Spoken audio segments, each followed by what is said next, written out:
ಆಮೇಲೆ ಅದೇ ಫೋನಲ್ಲಿ ಗೊತ್ತಾದಾಗ ನಾನು ಒಂದ್ಸರಿ ಜಗಳ ಮಾಡಿದೆ ಅವ್ರ ಹತ್ರ. ಹ್ಮ್ ಯಾರೋ ಅವು ಹೆಂಗಸಿನ ಹತ್ರ. ಅವ್ರ ಹತ್ರ ನಾನು ತುಂಬಾ ಜಗಳ ಮಾಡಿದೆ. ಹ್ಮ್ ಈ ತರ ಎಲ್ಲ ಬರ್ಕೂಡ್ದು ನೀವು, ನಿಮ್ಗೂ ಮದ್ವೆ ಆಗಿದೆ ಈಗ. ಅಂದ್ರೆ ಅವಾಗ ನೀವು ಮದುವೆ ಆದ ಟೈಮಲ್ಲಿ? ಮದ್ವೆ ಆದ ಟೈಮಲ್ಲಿ ಸರ್. ಹ್ಮ್ ಆ ತರ ಓ, ಅಂದ್ರೆ ತುಂಬಾ ಇನ್ನು ಎಲ್ಲ ಮದುವೆ ಆಗಿಲ್ದೇ ಇದ್ದಾಗಲೇ? ಇಲ್ಲ ಸರ್, ನಮ್ದು ಮದ್ವೆ ಆದ್ಮೇಲೆ ನನಗೊಂದ್ ಮಗು ಆಗಿತ್ತು. ಅವಾಗ ಹೆಣ್ ಪಾಪು ಆಗಿತ್ತು. ಓಕೆ, ಹೆಣ್ ಪಾಪು ಆದ್ಮೇಲೆ ಗೊತ್ತಾಯ್ತದ. ಅವ್ರದ್ದೇನೋ ಗೊತ್ತಾಯ್ತು. ಮೆಸೇಜ್ ಏನೋ ನೀವು ಬಂತು ನೀವು ಆ ಫೋನಲ್ಲಿ. ಹೆಣ್ಣನ್ನ ಮಾತಾಡಿಸಿದ್ರಿ? ಮಾತಾಡ್ಸಿದ್ವಿ ಅಂದ್ರೆ ಸರ್, ಅದೇ ಯಾಕೆ ಈ ತರ ಮೆಸೇಜ್ ಹಾಕಿದ್ದೀರಾ ನಮ್ಮ ಮನೆಯವ್ರಿಗೆ ಹ್ಮ್ ಅಂತ ಹೇಳ್ಬಿಟ್ಟು ಅವ್ರಿಗೆ ಸ್ವಲ್ಪ ಗಲಾಟೆ ಮಾಡಿದೆ ಸರ್ ಹುಡ್ಗಿಗೆ. ಅವಾಗ ನನಗೆ ಎಷ್ಟು ನೋವಾಗ್ಬಿಡ ಸರ್. ನಾವು ಆಸ್ಪತ್ರೆಯಲ್ಲಿ ಮಲಗಿದ್ದೀನಿ ಬೆಡ್ ಮೇಲೆ. ಆತರ ಮಾತಾಡಿ ಬಂದ್ಬಿಟ್ರಿ ಕಡೆಗೆ. ಹ್ಮ್ ಮತ್ತೆ ಪ್ರತಿ ತಿಂಗಳು ಚೆಕಪ್ಗೆ ಹೋಗ್ತಿದ್ವಿ. ಚೆಕಪ್ಗೆ ಹೋದ್ರು ಬರ್ತಿಲ್ಲ. ಒಂದ್ಸರಿ ನನಗೆ ಏನಾಗಿದೆ ಅಂತಾನೆ ಗೊತ್ತಿರ್ಲಿಲ್ಲ ಅವ್ರಿಗೆ. ಹ್ಮ್ ಆತರ ಇದ್ಬಿಟ್ಟು ಮೊನ್ನೆ ಎಲ್ಲ ಆತರ ಎಲ್ಲ ಆಯ್ತು ಸರ್. ಮತ್ತೆ ಸುಮ್ಮನಾಗ್ಬಿಟ್ಟೆ. ಅವಾಗಿಂದನೂ ತುಂಬಾನೇ ಜಾಸ್ತಿ ಆಗಿದೆ ವಿಡಿಯೋ ಕಾಲಲ್ಲಿ ಮಾತಾಡೋದು. ಏನಕ್ಕೆ ಮಾತಾಡ್ಬೇಕು ಅಂತ. ನಾನು ಊರಿಗೆ ಹೋದ್ರು ಒಂದ್ಸರಿನೂ ಮಾತಾಡಿಸ್ತಿರ್ಲಿಲ್ಲ, ಫೋನೇ ಮಾಡ್ತಿರ್ಲಿಲ್ಲ ಅವರು. ಹ್ಮ್ ನಮ್ಮ ಅಮ್ಮಂಗೆ ಹುಷಾರಿಲ್ಲ, ನೋಡ್ಕೊಳಕ್ಕೆ ಅಂತ 2-3 ದಿವಸ ಹೋದ್ರೆ ಒಂದು ದಿವ್ಸಕ್ಕೂ ಒಂದು ಫೋನ್ ಅಂತ ಮಾಡ್ತಿರ್ಲಿಲ್ಲ ಅವರು ನನಗೆ. ಹ್ಮ್ ಅದನ್ನ ಬಂದಾಗ ಕೇಳಿದ್ರೆ ಯಾಕೆ ಮಾಡ್ತಿರ್ಲಿಲ್ಲ. ಆಮೇಲೆ ಫೋನಲ್ಲಿ ನೋಡಿದ್ರೆ ಅವ್ರ ಕಾಲ್ ಇಷ್ಟಲ್ಲಿ ಬೆಳಗ್ಗೆ ಆದ್ರೆ ಮಿಸ್ ಕಾಲ್ಗಳು ಅವ್ರದ್ದು. ವಿಡಿಯೋ ಕಾಲಲ್ಲಿ 20 ನಿಮಿಷಗಟ್ಲೆ ಮಾತಾಡೋದು. ಈಗ ನಾನು ಕೇಳ್ದೆ, ಯಾಕೆ ಈ ತರ ಮಾತಾಡ್ತಿದ್ದೀರಾ? ಅಲ್ಲಿಗಾಗ್ಲೇ ಸುಮಾರು ಎಷ್ಟೊಂದ್ ದಿವಸ ಎಲ್ಲ ಮಾಡ್ಬಿಟ್ಟಿದ್ದಾರೆ ಸರ್. ವಿಡಿಯೋ ಕಾಲಲ್ಲೆಲ್ಲ ಮಾತಾಡಿದ್ದಾರೆ. ಈ ವಯಸ್ಸಲ್ಲಿ ಯಾಕೆ ಬೇಕು ನಿಮಗೆ? ಅವರು ಚೆಕ್ ಮಾಡಿದ್ದಾರೆ ಸರ್. ಅವ್ರು ನಮ್ಗಿಂತ ಮುಂಚೆಯಿಂದನೂ ತುಂಬಾನೇ ಫೋನ್ಗಳು ಇಟ್ಕೊಂಡಿದ್ರು ಅವರೆಲ್ಲಾನು ಕೂಡ. ಅದೆಲ್ಲ ಗೊತ್ತಿದೆ. ಅದು ಹೆಂಗ್ ಗೊತ್ತಾಯ್ತೋ ನನಗೂ ಗೊತ್ತಿಲ್ಲ ಸರ್. ಅದು ಹೋಗಿ ಕಾಲ್ ಲಿಸ್ಟ್ ಎಲ್ಲ ತೆಗೆಸ್ಕೊಂಡ್ ಬಂದು ತೋರ್ಸಿದ್ರು. ಹೌದು, ನಾನ್ ಮಾತಾಡಿದೆ. ನಿಮಗ್ ಬುದ್ಧಿ ಕಲಿಸ್ಬೇಕಂತ ನಾನ್ ಮಾತಾಡಿದ್ರೆ ನಾನು ಯಾವ ತಪ್ಪನ್ನು ಮಾಡಿಲ್ಲ. ನಾನ್ ಮಾತಾಡಿರೋದಷ್ಟೇನೆ. ಎದುರಿಗೂ ನಿಂತ್ಕೊಂಡು ಕೂಡ ನಾನು ಯಾರ ಹತ್ರನೂ ಮಾತಾಡಿಲ್ಲ. ಅವ್ರ ಹತ್ರ ನಾನ್ ಮಾತಾಡಿಲ್ಲ ಅಂತ ಕೂಡ ಹೇಳಿದೆ ಸರ್. ಅದಕ್ಕೆ ನಮ್ ತಮ್ಮ ಹೇಳ್ದ, ನಿನ್ ಫೋನ್ ಬಿಟ್ಬಿಡು, ನಿನ್ ಫೋನ್ ಬೇಡ ಅಂತ ಹೇಳ್ಬಿಡು ಅಲ್ಲ. ಇಲ್ಲ, ನನಗ್ ಬೇಕು ಫೋನು. ಹೌದು ಸರ್, ಅಷ್ಟೇ. ಅವಾಗಷ್ಟೇನೆ ಮಾತಾಡಿಸ್ತಾರೆ. ಅಂದ್ರೆ ಈಗ ಇತ್ತೀಚೆಗೆ ನಾನು ಅದೇ ತುಂಬಾ ಜಗಳ ಮಾಡಿ ಈಗ ಬಿಟ್ಬಿಟ್ಟಿದೀನಿ ಸರ್ ಅದನ್ನ. ಆತರ ಮಾಡೋದಾದ್ರೆ ನನಗೆ ಇಷ್ಟ ಇಲ್ಲ. ನಿಮ್ ಮಾತಾಡಿಸ್ತೀರಾ, ಪ್ರೀತಿಯಿಂದ ಮಾತಾಡ್ಸೋದಾದ್ರೆ ಚೆನ್ನಾಗಿರ್ರಿ. ಅವ್ರು ಬೇಕಾದಾಗ ಅಷ್ಟೇ ಉಪಯೋಗಿಸ್ಕೊಳ್ಳೋದು. ಆಮೇಲೆ ಬೇಡದಾದ್ರೆ ಬೇಡವೇ ಬೇಡ ಅಂತೇಳಿ ನಾನೇ ಮಾತಾಡಿಸ್ತಿಲ್ಲ ಸರ್. ಈಗ ನಮ್ಮ ಎದುರಿಗೆ ಹೇಳಿದ್ರು, ಈಗೇನು ಇಬ್ರು ಇರ್ತಾರೆ, 3 ಜನ ಇರ್ತಾರೆ ಅಂತ ನನ್ನ ಎದುರಿಗೆ ಹೇಳ್ತಾರೆ ಸರ್. ಅಂದ್ರೆ ನಮ್ಮೂರಲ್ಲಿ ಈ ತರ ಮಾಡಿದ್ದಾರೆ. ಹೆಂಡತಿ ಇದ್ರು ಕೂಡ ಹೆಂಡತಿ ಮಕ್ಳು ಮನೇಲಿ ಇರ್ತಾರೆ. ಅವ್ರು ಇನ್ನೊಬ್ಬರ ಜೊತೆಗೆ ಎಲ್ಲೋ ಮನೆ ಮಾಡ್ಕೊಂಡು ಅವ್ರ ಹತ್ರ ಇರ್ತಾರೆ. ದುಡ್ದಿದ್ದೆಲ್ಲ ತಗೊಂಡ್ ಇವ್ರ ಹತ್ರನೇ ಕೊಡ್ತಾರೆ. ಎಷ್ಟೊಂದಿದಾವೆ ಈ ತರ ಎಲ್ಲ ಉದಾಹರಣೆಗಳು ಅಂತ ನಮ್ಮ ಎದುರಿಗೆ ಹೇಳ್ತಾರೆ ಸರ್ ಅವ್ರ ಅಣ್ಣಂಗೆ. ಇದೇ ಮೊದಲನೇ ಸಾರಿ ಕಾರ್ಯಕ್ರಮ ಕರೆ ಮಾಡ್ತಿರೋದಾ? ಹೌದೌದೌದು ಸರ್. ಏನ್ ಮಾಡ್ಕೊಂಡಿರೋದು? ನಾವು ಮನೇಲಿ ಇರೋದು ಗೃಹಿಣಿ. ಹೌದು ಸರ್. ಆಯ್ತು. ಊಟ ಮಾಡಿದ್ರಾ? ಆಯ್ತು ಸರ್. ನಿಮ್ದಾಯ್ತಾ? ಓ, ಆಯ್ತವ್ವ. ಕಾರ್ಯಕ್ರಮ ಯಾವಾಗಲಿಂದ ನೋಡ್ತಿದ್ದೀರಿ? ಅಮ್ಮ ಚೆನ್ನಾಗಿದ್ದಾರೆ ಸರ್? ಈಗ ಅಮ್ಮ ಎಲ್ಲ ಚೆನ್ನಾಗಿದ್ದಾರೆ. ಬಹಳ ಚೆನ್ನಾಗಿದ್ದಾರವ್ವ. ಯಾವಾಗ್ಲಿಂದ ಕಾರ್ಯಕ್ರಮ ನೋಡ್ತಿರೋದು? ಸರ್, ಈಗಾಗ್ಲೇ 4-5 ತಿಂಗಳಿಂದ ಲೈವ್ ಪ್ರೋಗ್ರಾಮ್ ನೋಡ್ತಾ ಇರ್ತೀನಿ. 4-5 ತಿಂಗಳಿಂದ? ಹೌದು. ಯಾರು ಹೇಳಿದ್ದು ಕಾರ್ಯಕ್ರಮದ ಬಗ್ಗೆ ನಿಮಗೆ? ಸರ್, ಯೂಟ್ಯೂಬ್ ಅಲ್ಲಿ ನೋಡ್ತಾ ಇರ್ಬೇಕಾದ್ರೆ ಬಂತು ಅದು. ಯೂಟ್ಯೂಬ್ ಅಲ್ಲಿ ನೋಡ್ಬೇಕಾದ್ರೆ ಬಂತು. ಹೌದು. ಆಯ್ತು. ಏನಾದ್ರು ಹಂಚ್ಕೊಳ್ಳೋದಿದ್ಯಾ?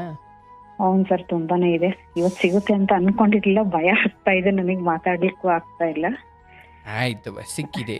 ನಿರ್ಭಯವಾಗಿ ಮಾತಾಡು, ಧೈರ್ಯವಾಗಿ ಮಾತಾಡು. ಎಷ್ಟು ವಯಸ್ಸು ನಿಮಗೆ? 50 ವರ್ಷ ಸರ್. 50 ವರ್ಷ? ಹೌದು. ಹೇಳುವ. ಇಲ್ಲ ಸರ್, ತುಂಬಾನೇ ಪ್ರಾಬ್ಲಮ್ ಆಗ್ತಾ ಇದೆ ಮನೆಯಲ್ಲಿ ನಮ್ಮ ಯಜಮಾನ್ರ ಕಡೆಯಿಂದಾನೆ. ಈಗಾಗ್ಲೇ 2.5-3 ವರ್ಷ ಆಯ್ತು. ಅವರು ತುಂಬಾನೇ ಜಗಳ ಮಾಡ್ತಿದ್ದಾರೆ ಮನೆಯಲ್ಲಿ. 2 ಹೆಣ್ಮಕ್ಳಿದಾರೆ ನಮ್ಗೆ. ಅವ್ರೀಗ ಇತ್ತೀಚೆಗೆ 1 ವರ್ಷದಿಂದ ಮಾತಾಡಿಸ್ತಾನೆ ಇಲ್ಲ ಮನೆಯಲ್ಲಿ ನಮ್ಮನ್ನ. ಯಾರನ್ನ? ನನ್ನನ್ನು ಸರ್. ನನ್ನ ಮಾತಾಡಿಸ್ತಾ ಇಲ್ಲ, ನಮ್ಮ ಮಕ್ಕಳನ್ನೂ ಅಷ್ಟೇನೆ. ಹಾಗಾಗಿ ತುಂಬಾ ಕೆಲವೊಂದೆಲ್ಲ ಅವ್ರದೆಲ್ಲ ನಂಗೆ ಫೋನಲ್ಲಿ ನೋಡಿದಾಗ ಗೊತ್ತಾದಾಗ ನಾನು ಸ್ವಲ್ಪ ಮಾತಾಡಕ್ಕೆ ಶುರು ಮಾಡಿದೆ. ಮೊದ್ಲೆಲ್ಲ ಮಾತಾಡ್ತಿರ್ಲಿಲ್ಲ. ಏನಾದ್ರು ಮಾಡ್ಲಿ ಫೋನಲ್ಲಿ ಮಾತಾಡಿದ ತಕ್ಷಣ ಏನೂ ಆಗೋದಿಲ್ಲ ಅಂತ ಅನ್ಕೊಂಡು ಸುಮ್ನೆ ಇರ್ತಿದ್ದೆ ಸರ್. ಇತ್ತೀಚೆಗೆ ತುಂಬಾ ಜಾಸ್ತಿ ಆದಾಗ ನಾನು ಸ್ವಲ್ಪ ಎದುರಾದೆ ಅವ್ರಿಗೆ ಹ್ಮ್ ಮಾತಾಡೋದಕ್ಕೆಲ್ಲ. ಹ್ಮ್ ಹಂಗಾಗಿ ಇಷ್ಟೊಂದು ಮಾತಾಡ್ತೀಯ ನೀನು ಅಂತೇಳಿ ಮಾತಾಡಿಸ್ತಾನೆ ಇಲ್ಲ ಸರ್. ಏನು ಕೆಲಸ ಮಾಡೋದು ಅವರು? ಅವರು ವೆಹಿಕಲ್ಸ್ ಇದೆ ಸರ್. Okay fine. ಬಟ್ ನೀವು ಮದುವೆ ಆಗಿ ಎಷ್ಟು ವರ್ಷ ಆಯಿತು? ಸರ್ ಆಗಲೇ 27 ವರ್ಷ, 28 ವರ್ಷ. ಬಟ್ ಅವತ್ತಿನಿಂದ ಎಂಥದ್ದೇನು ಇರಲಿಲ್ಲ? ಅವತ್ತಿಂದ ಇಲ್ಲ ಇಲ್ಲ ಸರ್, ಮೊದ್ಲೆಲ್ಲ ಸ್ವಲ್ಪ ಗೊತ್ತಿತ್ತು ಅದು. ಹ್ಮ್ ಅದೇ ಮಾತಾಡಿದ ತಕ್ಷಣ ನಾನು ಕೇಳಕ್ ಹೋದಾಗ ಸ್ವಲ್ಪ ಗಲಾಟೆ ಮಾಡಿದ್ದೆ ನಾನು ಅವ್ರಿಗೆ. ಅವಾಗ ಯಾವಾಗ? ಸ್ಟಾರ್ಟಿಂಗ್ ಅಲ್ಲಿ ಮದ್ವೆ ಆದಾಗ ಕೇಳಿದಾಗ ಅವರು ಅಂದ್ರೆ ನೀವು ಮಾತಾಡ್ತಿರೋದು ನನಗೆ ಗೊತ್ತಾದಾಗ ಕೇಳಿಸ್ಕೊಳ್ಳುವ ಹಾ, ಅಂದ್ರೆ ಸರ್. ಪರಸ್ತ್ರೀ ವಿಚಾರ. ಹೌದೌದು ಸರ್. ಆಯ್ತು. ಮದುವೆ ಆದ ಕಾಲದಲ್ಲೇ ಇದು ಗೊತ್ತಾಗಿತ್ತಾ? ಮದ್ವೆ ಆಗೋದಕ್ಕೆ ಅಂದ್ರೆ ಸಂಬಂಧದಲ್ಲೇ ಮದ್ವೆ ಆಗಿರೋದು ಸರ್. ಹ್ಮ್ ತುಂಬಾ ಹತ್ತಿರದ ಸಂಬಂಧ ಮದ್ವೆ ಆಗಿರೋದು. ಹ್ಮ್ ಯಾರೋ ಈ ತರ ಮದ್ವೆ ಆಗ್ಬೇಕಾದ್ರೆ ಯಾರೋ ಹೇಳಿದ್ರು ನಮ್ಗೆ ಈ ತರ ಇದೆ, ಹ್ಮ್ ಯಾರನ್ನೋ ಲವ್ ಮಾಡ್ತಾ ಇದಾರೆ ಅಂತೇಳಿ ಹೇಳಿದಾಗ ಹ್ಮ್ ಮದ್ವೆ ಆದ್ಮೇಲೆ ಸರಿ ಹೋಗ್ತಾರೆ ಬಿಡು, ಅದೆಲ್ಲ ಬಿಡ್ತಾರೆ ಈಗ ಅಷ್ಟೇ ಅಂತ ಅನ್ಕೊಂಡು ಮದ್ವೆ ಆದ್ವಿ ಸರ್ ಅವಾಗ. ಮದುವೆ ಆಮೇಲೆ ಆದ್ಮೇಲೆ ಸರಿ ನನಗೂ ಹೋಗ್ತಾರೆ ಅಂತ? ಮದ್ವೆ ಆದ್ಮೇಲೆ ಸರಿ ಆಗ್ತಾರೆ ಅಂತೇಳಿ ಹ್ಮ್ ಅನ್ಕೊಂಡಿದ್ವಿ ಸರ್. ಹ್ಮ್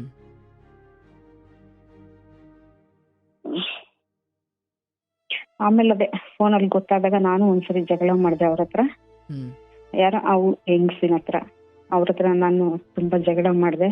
ಹ್ಮ್. ಈ ತರ ಎಲ್ಲ ಬರ್ಕೂಡ್ದು ನೀವು, ನಿಮ್ಗೂ ಮದ್ವೆ ಆಗಿದೆ ಈಗ. ಅಂದ್ರೆ ಅವಾಗ ಮದುವೆ ಆದ ಟೈಮಲ್ಲಿ? ಮದ್ವೆ ಆದ ಟೈಮಲ್ಲಿ ಸರ್. ಆ ತರ ಓ, ಅಂದ್ರೆ ತುಂಬಾ ಇನ್ನು ಎಲ್ಲ ಮದುವೆ ಆಗಿಲ್ದೇ ಇದ್ದಾಗಲೇ?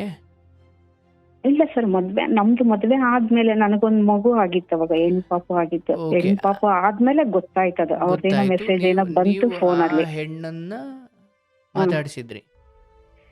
ಮಾತಾಡ್ಸಿದ್ವಿ ಅಂದ್ರೆ ಸರ್, ಅದೇ ಯಾಕೆ ಈ ತರ ಮೆಸೇಜ್ ಹಾಕಿದ್ದೀರಾ ನಮ್ಮ ಮನೆಯವ್ರಿಗೆ ಹ್ಮ್ ಅಂತ ಹೇಳ್ಬಿಟ್ಟು ಅವ್ರಿಗೆ ಸ್ವಲ್ಪ ಗಲಾಟೆ ಮಾಡಿದೆ ಸರ್ ಆ ಹುಡ್ಗಿಗೆ. ಹ್ಮ್ ಅವ್ರದ್ದು ಆಗ್ಲೇ ಆಲ್ರೆಡಿ ಮದ್ವೆ ಆಗಿತ್ತು ಅವಾಗಿನ್ನು. ಹ್ಮ್ ಮದ್ವೆ ಆದ್ಮೇಲೆ ಯಾಕೆ ಈ ತರ ಮಾಡ್ತಾ ಇದ್ದೀರಾ ಮೆಸೇಜ್ ಇಲ್ಲ ಹ್ಮ್ ಅಂತೇಳಿ ಕೇಳಿದೆ ಸರ್ ಅವ್ರಿಗೆ. ಹ್ಮ್ ಜಗಳ ಮಾಡಿದೆ ಅನ್ಕೊಳ್ರಿ ಆ ಹುಡ್ಗಿ ಹತ್ರನೇ ಹ್ಮ್ ಮಾಡಿದೆ ನಾನು ಅವಾಗ. ಹ್ಮ್ ಆಮೇಲೆ ಮತ್ತೆ ಬಿಟ್ಬಿಟ್ಟೆ ಸರ್ ಅದನ್ನ. ಹ್ಮ್ ಅವಾಗ ಮಾತಾಡಿ ಸುಮ್ನೆ ಆಗ್ಬಿಟ್ಟೆ. ಸುಮಾರು ಎಷ್ಟೊಂದು ಮಧ್ಯೆ ಯಾವಾಗಾದ್ರೂ ಗೊತ್ತಾದಾಗ ಫೋನ್ ನೋಡಿದಾಗ ಯಾಕೆ ಈ ತರ ನೋಡಿದ್ರೆ, ಇಲ್ಲ ಏನೋ ಫೋಟೋಸ್ ಹಾಕಿದ್ರು ನೋಡ್ತಾ ಇದ್ದೆ, ಹ್ಮ್ ಆ ತರ ಎಲ್ಲ ಹೇಳ್ತಾ ಇದ್ರು ನನಗೆ.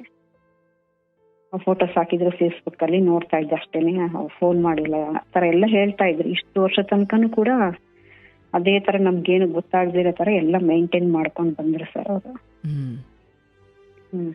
ಇತ್ತೀಚೆಗೆ ತುಂಬಾ ಜಾಸ್ತಿ ಆದಾಗ ಕರೋನಾ ಟೈಮಲ್ಲೆಲ್ಲ ಫುಲ್ ಮೇಲೆ ಕುತ್ಕೊಂಡ್ಬಿಡಾರು ಸರ್. ನಾವು ಹೊಸದಾಗಿ ಬಂದು ಈ ಮನೆಗೆ, ಕರೋನಾಗಿಂತ ಮುಂಚೆ ಈ ಹೊಸ ಮನೆಗೆ ಬಂದಿದ್ದು ನಾವು ಕಟ್ಟಿಸ್ಕೊಂಡು. ಹೊಸ ಮನೆ ಕಟ್ಟಿಸ್ಕೊಂಡು ಬಂದಾದ್ಮೇಲೆ ಅವರು ಮೇಲೆ ಕುತ್ಕೊಂಡ್ಬಿಡಾರು, ನಮ್ ಜೊತೆ ಸೇರ್ತಾ ಇರ್ಲಿಲ್ಲ. ಇಲ್ಲಿ ಬಂದ್ಬಿಟ್ಟು ನಮ್ ಜೊತೆ ಮಕ್ಳ ಜೊತೆ ಬರೀ ಅಡಿಗೆ ಮಾಡು, ತಿಂಡಿ ಮಾಡು, ಹೊಸ ತರದ್ದೆಲ್ಲ ಅಂತ ಹೇಳ್ತಾ ಇದ್ರು ಸರ್ ನಮ್ಗೆ. ಅಂದ್ರೆ ಲಾಕ್ಡೌನ್ ಅಲ್ಲಿ ಮನೇಲಿ ಇದ್ದಾಗ? ಹೌದೌದು ಸರ್. ಅಂದ್ರೆ ಆ ಸಮಯದಲ್ಲಿ ನೀವು, ನಿಮ್ಮ ಯಜಮಾನ್ರು, 2 ಮಕ್ಕಳು, ಎಷ್ಟು ಜನ ಇದ್ರಿ? 4 ಜನ ಅಷ್ಟೇ ಸರ್ ಅವರು. ಹ್ಮ್ ಹ್ಮ್ ಹ್ಮ್ ಹ್ಮ್ 4 ಜನ ಒಂದೇ ಮನೇಲಿ ಇದ್ದಿದ್ದು. ಅಂದ್ರೆ ಡೂಪ್ಲೆಕ್ಸ್ ಮನೆ ಕಟ್ಟಿದಿದ್ ನಾವು. ಹಂಗಾಗಿ ಅವರು ಬರೀ ಮೇಲೆ ಸೇರ್ಕೊಂಡ್ಬಿಡ್ತಿದ್ರು ಸರ್ ರೂಮ್ ಒಳಗಡೆಗೆ. ಹೋಗಲ್ಲಿ ಕೂತ್ಕೊಂಡ್ಬಿಡೋರು.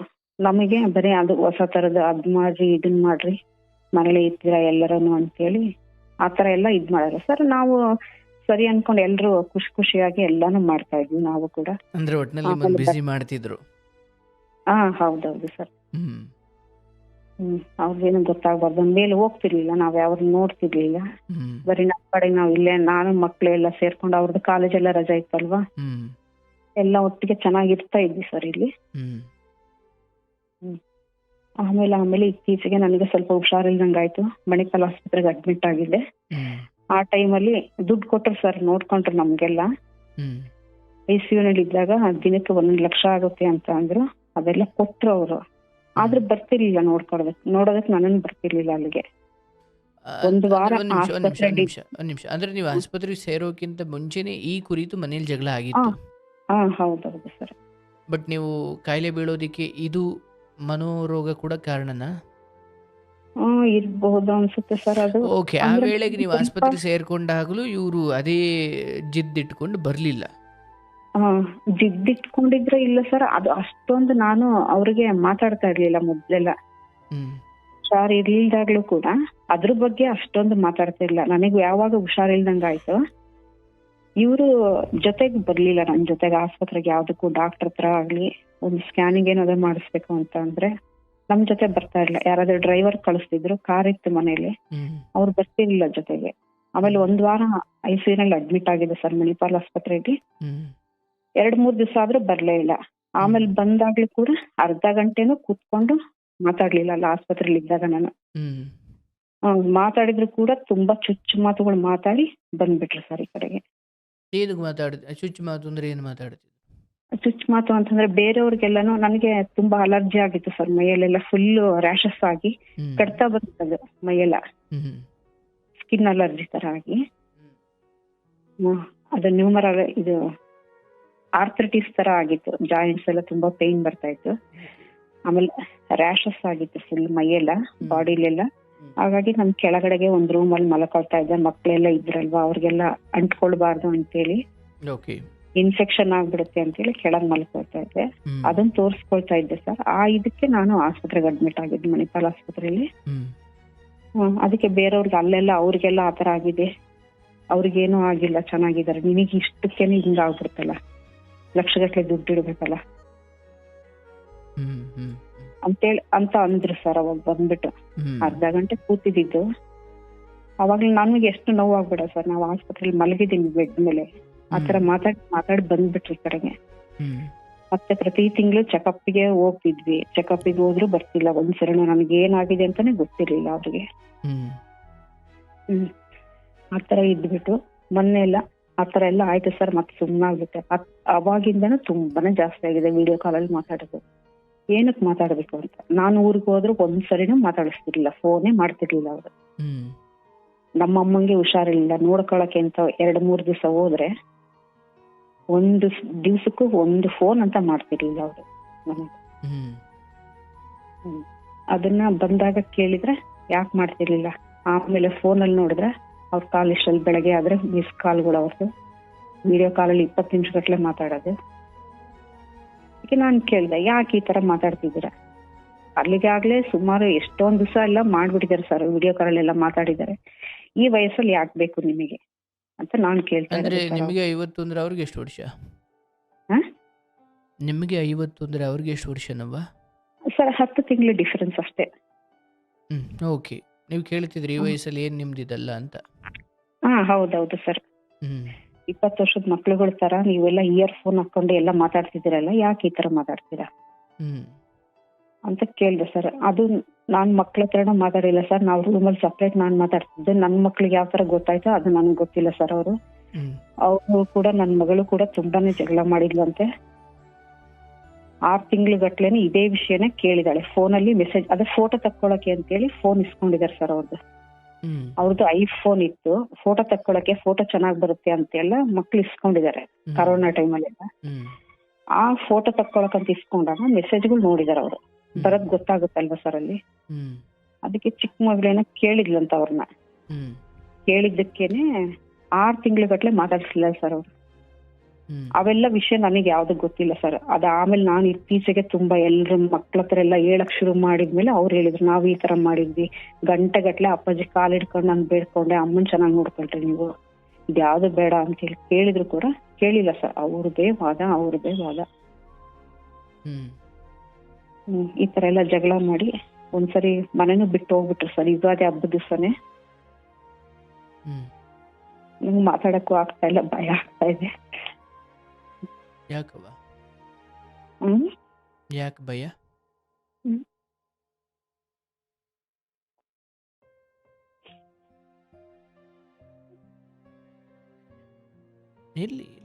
ಈ ವಿಷಯ ಹೇಳ್ಕೋಬೇಕೋ ಬೇಡವಾ?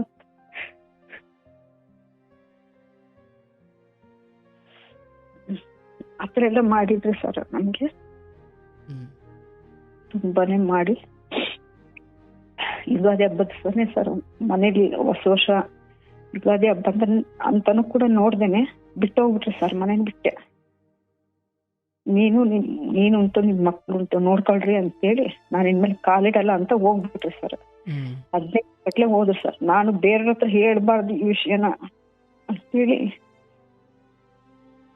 ನಮ್ಮ ಯಜಮಾನ್ರು ಬಿಟ್ಟು ಹೋಗಿದಾರೆ ಅಂತೇಳಿ ಹೇಳ್ಬಾರ್ದು ಅಂತ ಸುಮ್ಮನೆ ಇದ್ದೆ ಸರ್. ಅದನ್ನ ಅವರೇ ಹೋಗಿ ಆ ಟೈಮು ಎಲೆಕ್ಷನ್ ಟೈಮಲ್ಲಿ ಅವ್ರು ವೋಟ್ ಹಾಕಿದ್ದಾರೆ, ಐಡೆಂಟಿ ಕಾರ್ಡ್ ಕೂಡ ಮನೆಗೆ ಬಂದಿಲ್ಲ. ಅಲ್ಲೇ ಹೋಗಿ ಆಧಾರ್ ಕಾರ್ಡ್ ಏನೋ ತೋರಿಸಿ ವೋಟ್ ಹಾಕಿ ಬಂದಿದ್ದಾರೆ ಸರ್. ವೋಟ್ ಹಾಕಿ ಬಂದಿರೋರೆ ಆಮೇಲೆ ಅವ್ರ ತಂಗಿ ಮನೆಗೆ ಹೋಗಿದ್ದಾರೆ ಊರಿಗೆ. ಇಲ್ಲ ನಾನು ಈ ತರ ಬಂದ್ಬಿಟ್ಟಿದ್ದೀನಿ ಮನೆ ಬಿಟ್ಟು ಅಂತೇಳಿ ಅಂದಿದ್ದಕ್ಕೆ ಅವರೆಲ್ಲ ಬೈದು ಕಳ್ಸಿದ್ರಂತೆ ಸರ್. ಹೆಣ್ಮಕ್ಳಿರೋದು ನೀನು ಬಸ್ಸಲ್ಲಿ ಇಟ್ಕೊಳಕ್ ಬಿಟ್ಬಿಟ್ಟು ಅವ್ರಿಗಷ್ಟೇ ಬಿಟ್ಟು ಬಂದಿದ್ಯಾ ಅಂತೇಳಿ ಹೋಗು ಅಂತ ಕಳ್ಸಿದಾರೆ ಸರ್. ಆಮೇಲೆ ಅವ್ರು ಹೋಗಿ ಮತ್ತೆ ನಮ್ಮ ತಮ್ಮಂಗೆಲ್ಲ ಫೋನ್ ಮಾಡಿ ನಾನು ಬಿಟ್ಟು ಬಂದು 15 ದಿವಸ ಆಯ್ತು, ನಿಮ್ಮ ಅಕ್ಕ ಒಂದ್ ದಿವಸಕ್ಕೆ ಇದುವರೆಗೂ ಕೂಡ ಫೋನ್ ಮಾಡಿಲ್ಲ ನನಗೆ ಅಂತೆಲ್ಲ ಹೇಳಿದಾರೆ ಸರ್. ನಾನು ನಮ್ಮ ತಮ್ಮನ ಹತ್ರನೂ ಕೂಡ ಹೇಳಿರ್ಲಿಲ್ಲ ಸರ್ ಅದನ್ನ. ಈ ತರ ಮನೆ ಬಿಟ್ಟು ಹೋಗಿದಾರ ಅವರು, ಮನೆ ಮರ್ಯಾದೆ ಪ್ರಶ್ನೆ ಅಂತೇಳಿ ಆತರ ಎಲ್ಲ ಹೇಳಿದ್ಮೇಲೆ ಅವ್ರು ಅದಕ್ಕೆ ನಮ್ ತಮ್ಮ ಕೇಳಿದಂತೆ, ಅಕ್ಕ ಏನಾದ್ರೂ ಯಾರ ಜೊತೆಗಾದ್ರೂ ಸಂಬಂಧದಲ್ಲಿ ಇದೆಯಾ, ಫೋನ್ ಕಾಂಟ್ಯಾಕ್ಟ್ ಅಲ್ಲಿ ಇದ್ದಾಳ, ಅವಳದೇನಾದ್ರೂ ತಪ್ಪಾಯ್ತು ಅಂತ ಕೇಳಿದ್ರೆ ಒಂದ್ ದಿವಸಕ್ಕೂ ಫೋನ್ ಮಾಡಿಲ್ಲ ಸರ್. ಈಗ 8-10 ವರ್ಷದ ಮೇಲೆ ಆಯ್ತು. ನಾನು ಒಂದ್ಸರಿ ತಪ್ಪು ಮಾಡಿದ್ದೆ ಸರ್. ತಪ್ಪು ಮಾಡಿದ್ದೆ ಅಂದ್ರೆ ಅವ್ರಿಗೆ ಬುದ್ಧಿ ಕಲಿಸ್ಬೇಕು ಅಂತೇಳಿ 1 ವಾರದ ಮಟ್ಟಿಗೆ ನಾನು ಫೋನಲ್ಲಿ ಯಾರ ಜೊತೆ ಇಲ್ಲ, ಪಕ್ಕದವ್ರು ಇರೋರ ಜೊತೆಗೆ ಅವ್ರು ಫೋನ್ ಮಾಡ್ತಿದ್ರೆ ಅಷ್ಟೇ, ನಾನು ಒಂದ್ ದಿವಸಕ್ಕೂ ಫೋನ್ ಮಾಡಿಲ್ಲ ಸರ್. ಅವ್ರು ಕರೆದ್ರು ಕೂಡ ನಾನು ಯಾವತ್ತೂ ನಾವ್ ಆ ತರದವ್ರಲ್ಲ ಅಂತ ಹೇಳ್ದಾಗ ಸರ್ ಅದನ್ನ ತುಂಬಾ ದೊಡ್ಡದ್ ಮಾಡಿ ನಮ್ಮ ಅಪ್ಪಾಜಿ ಅಮ್ಮ ಅವ್ರು ಬಂದ್ರೆ ಅವ್ರನ್ನ ಕಳಿಸ್ಬಿಡು ಫಸ್ಟ್, ಈ ಮನೇಲಿ ಇರ್ಸ್ಕೊಡ್ದು ನೀನು. ₹1 ಕೂಡ ದುಡ್ಡು ಕೊಟ್ಟಿಲ್ಲ ಸರ್ ನನಗೆ ಅವಾಗ. 6 ತಿಂಗಳ ತನಕನೂ ಕೂಡ ಜಗಳ ಮಾಡಿ ನೀನ್ ಈ ತರ ಮಾಡಿದೀಯಾ ಅಂತೇಳಿ ಇವ್ರಿಗೆ ಬುದ್ಧಿ ಕಲಿಸ್ಬೇಕು ಅಂತ ನೀವು ಬೇರೆ ವ್ಯಕ್ತಿ ಜೊತೆ 1 ವಾರದ ಮಟ್ಟಿಗೆ ನೀವು ಮಾತಾಡ್ತಿದ್ರಿ? ಹೌದು. ಅಂದ್ರೆ ಸರ್ ಅವರು 2-3 ದಿವಸ ಆದ್ರೂ ಬೇರೆ ಕಡೆಗೆ ಡ್ರೈವರ್ ಜೊತೆಗೆ ಹೋಗ್ಬಿಡ್ತಿದ್ರು ಸರ್, ತಮಿಳ್ನಾಡು ಆ ಕಡೆಗೆಲ್ಲ. ನಮ್ ಬಗ್ಗೆ ಅಂತ ಅಂದ್ರೆ ಒಂದ್ ಸ್ವಲ್ಪನೂ ಕೇರ್ ಇರ್ತಿರ್ಲಿಲ್ಲ ಸರ್ ಅವ್ರಿಗೆ. ಮಗಳಿಗೆ ಅದೇ ಟೈಮಲ್ಲೇ ಡೆಂಗ್ಯೂ ಜ್ವರ ಬಂದಿತ್ತು ಸರ್ ಅವಳಿಗೆ, ಚಿಕ್ಕ ಮಗಳಿಗೆ. ಡಾಕ್ಟರ್ ಹೇಳಿದ್ರು ಇನ್ನು 24 ಗಂಟೆ ಟೈಮ್ ಅಷ್ಟೇನೆ ಅವಳಿಗೆ ಇರೋದು, ಅಷ್ಟರೊಳಗೆ ನೀವು ರಾಮಯ್ಯ ಆಸ್ಪತ್ರೆಗೆ ಸೇರಿಸ್ಬೇಕು. ಇದು ಬಿಳಿ ರಕ್ತ ಕಣ ಬರ್ತಲ್ಲ ಸರ್, ಅದೇನ ಕಡಿಮೆ ಆಗಿದೆ, ನೀವು ಹೋಗಿ ಪ್ಲೇಟ್ಲೆಟ್ಸ್ ಕಡಿಮೆ ಆಗಿದೆ, ಅಡ್ಮಿಟ್ ಮಾಡ್ಲೇಬೇಕಂತ ಹೇಳಿದ್ರೆ ಇವ್ರು ಅದನ್ನ ಕೇಳ್ಬಿಟ್ಟು ಕೂಡ ನೀನ್ ಏನ್ ಮಾಡ್ತೀಯ ಮಾಡ್ಕೊ ಹೋಗಂತ ಹೇಳಿ ಬಿಟ್ಟು ಹೊರಟೋಗ್ಬಿಟ್ರು ಸರ್ ಡ್ರೈವರ್ ಜೊತೆಗೆ ತಮಿಳ್ನಾಡು ಕಡೆಗೆ. ಆ ಟೈಮಲ್ಲಿ ಆಟೋ ಸ್ಟ್ರೈಕ್ ಇದೆ, ಎಲ್ಲಿ ಕರ್ಕೊಂಡು ಹೋಗಕ್ಕೂ ನನಗೆ ಆಗ್ತಾ ಇಲ್ಲ ಸರ್. ಎತ್ಕೊಂಡೆಲ್ಲ ಓಡಾಡಿದೀನಿ ಸರ್ ಅವಳನ್ನ ಎಲ್ಲ ಕಡೆಗೂ ಆಸ್ಪತ್ರೆಗೆ. ಆಮೇಲೆ ನಮ್ಮ ಒಬ್ರು ಫ್ಯಾಮಿಲಿ ಡಾಕ್ಟರ್ ಇದ್ರು, ಅವ್ರ ಹತ್ರ ಕರ್ಕೊಂಡು ಹೋಗಿ ತೋರ್ಸಿದ್ದಕ್ಕೇನೆ ಅವರು ಇಲ್ಲಮ್ಮ ನೀನೇನು ಹೆದರ್ಕೋಬೇಡ, ಇಲ್ಲೇ ಸಿದ್ದರಾಮಣ್ಣ ಆಸ್ಪತ್ರೆ ಅಂತಿದೆ, ಅಲ್ಲೋಗಿ ಅಡ್ಮಿಟ್ ಮಾಡು ನೀನು, ಹುಷಾರಾಗುತ್ತೆ ಬೇಗ ಅಂತೇಳಿ ಹೇಳಿದ್ರು ಸರ್ ಅವರು. ಬಂದು ಕೂಡ ನೋಡ್ಲ ಸರ್. ಆಮೇಲೆ ಬಂದಿರೋರನ್ನೇ ತಮಿಳ್ನಾಡಿಂದ ಬಂದಿರೋರು ಮನೆಗೆ ಇದ್ರು ಸರ್, ಅವ್ರಿಗೂ ಹುಷಾರಿಲ್ಲ, ಜ್ವರ ಬಂದಿದೆ, ನನ್ನ ಮಗಳನ್ನ ನೋಡ್ಕೊಳ್ಳೋ ಆಸ್ಪತ್ರೆಯಲ್ಲಿ, ಇವ್ರನ್ನ ನೋಡ್ಕೊಳ್ಳೋ, ಆತರ ಎಲ್ಲ ಮಾಡಿ ಆ ಟೈಮಲ್ಲಿ ಸರ್ ನಾನು ಅದನ್ನ ಮಾತಾಡಿದ್ದು ಬೇರೆಯವ್ರ ಹತ್ರ ಮಾತಾಡಿದ್ದಂದ್ರೆ ಅವ್ರು ಪಕ್ಕದಲ್ಲಿರೋದ್ರಿಂದ ಫೋನ್ ನಂಬರ್ ಹೆಂಗ್ ಸಿಕ್ತ ನನಗ್ ಗೊತ್ತಿಲ್ಲ ಸರ್. ಅದು ಮಾತಾಡಿದ್ದಕ್ಕೇನೆ ನಮ್ಮ ಅಪ್ಪಾಜಿ ಅಮ್ಮ ಅವ್ರನ್ನೆಲ್ಲ ಕರೆಸಿ ತುಂಬಾನೇ ಜಗಳ ಮಾಡಿ ಈ ತರ ಮಾಡ್ತಿದ್ದಾಳೆ ನಿಮ್ ಮಗಳು ಅಂತೇಳಿ. ನೀವು ಮಾತಾಡಿದ ಅವ್ರಿಗೆ ಹೆಂಗ್ ಗೊತ್ತಾಯ್ತು? ನಮ್ಮ ಮನೆಯವ್ರು ಹೇಳಿರೋದು ಸರ್ ಅವರಿಗೆ.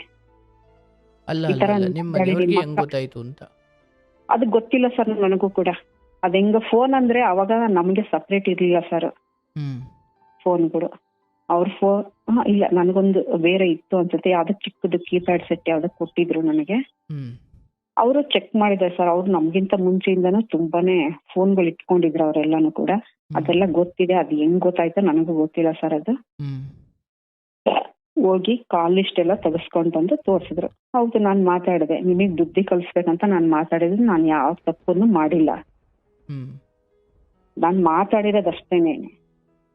ಎದುರಿಗೂ ನಿಂತ್ಕೊಂಡು ಕೂಡ ನಾನು ಯಾರ ಹತ್ರನೂ ಮಾತಾಡಿಲ್ಲ, ಅವ್ರ ಹತ್ರ ನಾನ್ ಮಾತಾಡಿಲ್ಲ ಅಂತ ಕೂಡ ಹೇಳಿದೆ ಸರ್. ಅದಕ್ಕೆ ನಮ್ ತಮ್ಮ ಹೇಳ್ದ, ನಿನ್ ಫೋನ್ ಬಿಟ್ಬಿಡು, ನಿನ್ ಫೋನ್ ಬೇಡ ಅಂತ ಹೇಳ್ಬಿಡುವಾಗ, ಇಲ್ಲ ನನಗ್ ಬೇಕು ಫೋನು, ಮಕ್ಕಳನ್ನ ಸ್ಕೂಲಿಗೆ ಬಿಡ್ಬೇಕಾದ್ರೆ ಅವ್ರ ಟೀಚರ್ಸ್ ಯಾರಾದ್ರೂ ಫೋನ್ ಮಾಡಿದ್ರೆ ಇವರು ಇರಲ್ಲ ಮನೆಯಲ್ಲಿ, ಯಾವ ವಿಷಯನೂ ನನಗ್ ಗೊತ್ತಾಗಲ್ಲ, ನನಗ್ ಫೋನ್ ಬೇಕು ಅಂತೇಳಿ ಹಠ ಮಾಡಿ ಫೋನ್ ಇಸ್ಕೊಂಡೆ ಸರ್. ಅವಾಗ ಜಗಳ ಮಾಡಿದಾಗ ಅವಾಗ 6 ತಿಂಗಳ ತನಕನೂ ಕೂಡ ನನ್ನನ್ನು ಮಾತಾಡಿಸ್ತಿರ್ಲಿಲ್ಲ ಸರ್. ₹1 ದುಡ್ಡು ಕೊಡ್ತಿರ್ಲಿಲ್ಲ ಮನೆ ಖರ್ಚಿಗೆ.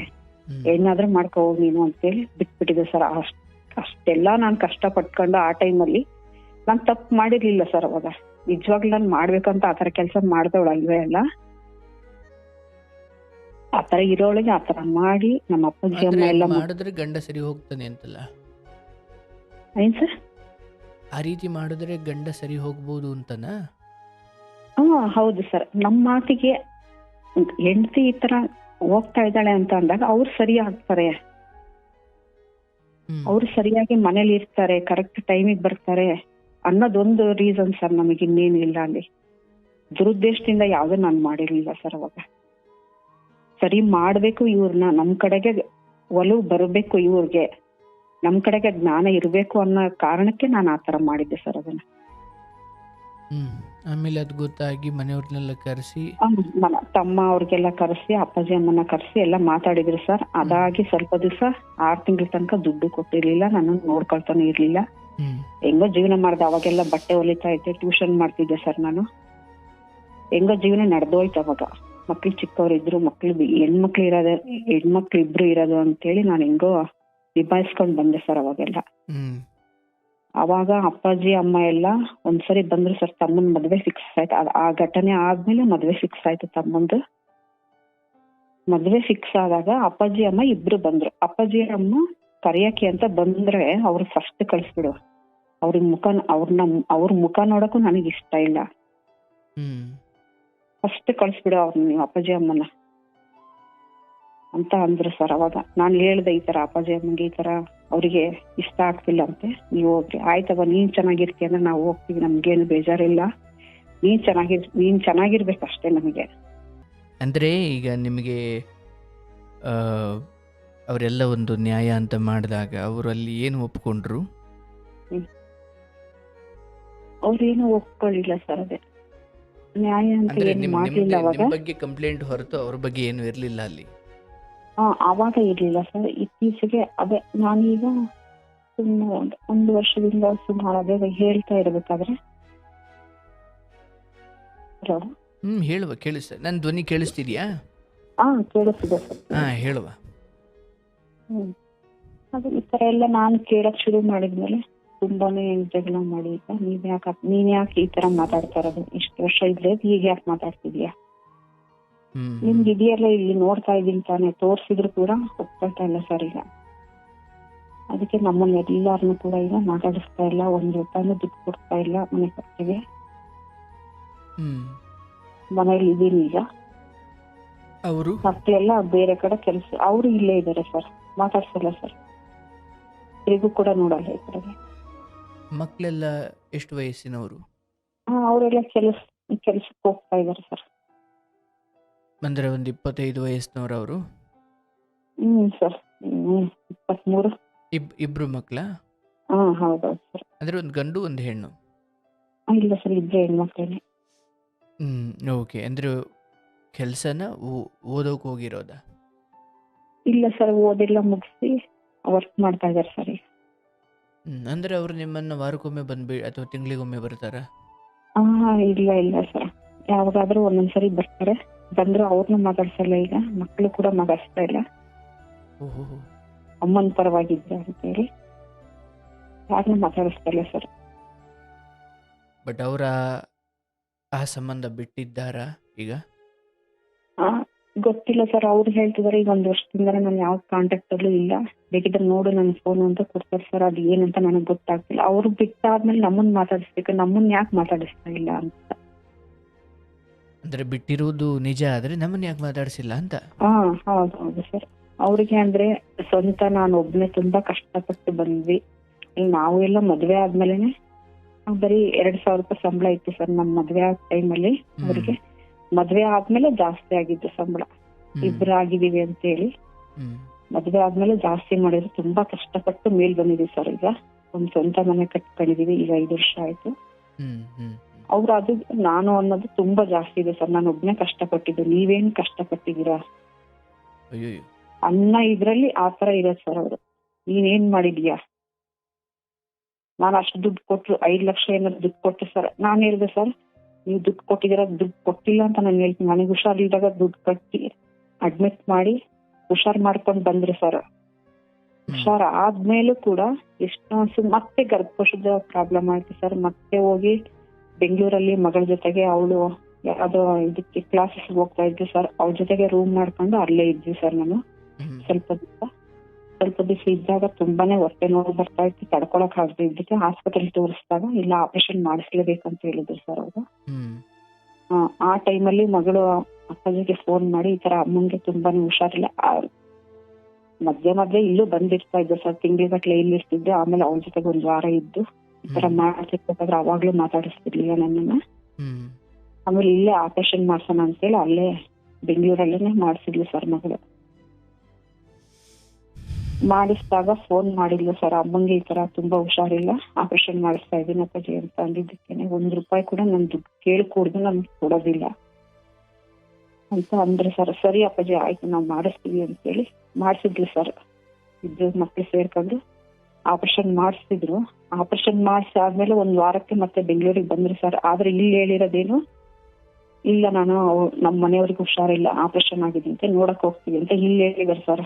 ಅಲ್ಲಿ ಬಂದಿರೋದು ಬಂದೇ ಇಲ್ಲ ಸರ್, ನೋಡಕ್ಕೆ ಬಂದಿಲ್ಲ. ನಾನು ಆಫೀಸ್ ಹುಡುಗ ಯಾರೋ ಫೋನ್ ಮಾಡಿದ್ರು, ಅಕ್ಕ ಈ ತರ ಅಣ್ಣ ಬಂದೈತೆ ಬೆಂಗಳೂರಿಗೆ, ಬಂದಿದ್ರ? ಇಲ್ಲಪ್ಪ ನೋಡಕ್ ಬಂದಿಲ್ಲ ಅಂತ ಹೇಳಿದ್ರು ಸರ್ ಅವ್ರ ಹತ್ರ.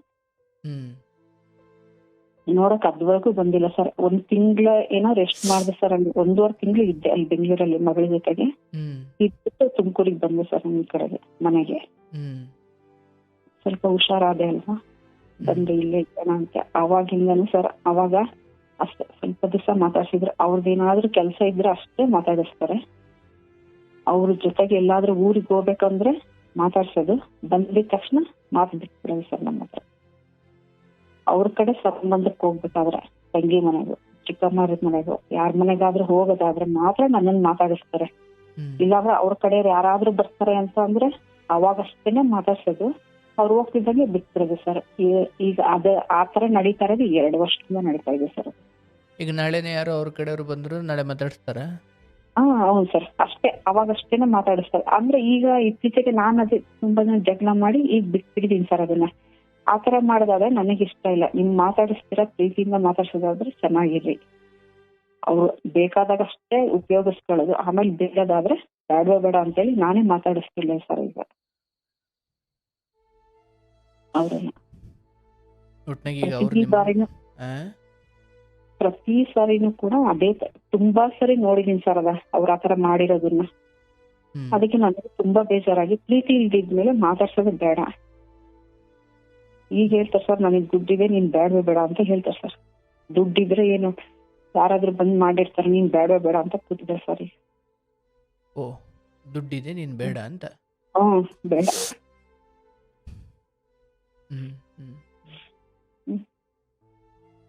ಆದ್ರೂ ಮಗಳದು ಮದ್ವೆ ಮಾಡ್ಬೇಕು, ಮದ್ವೆ ಮಾಡ್ತೀನಿ ಅಂತ ಅಂದಿದ್ದಕ್ಕೇನೆ ಸ್ವಲ್ಪ ಇದಾರೆ ಸರ್ ಆತರ ಅಷ್ಟೇನೆ.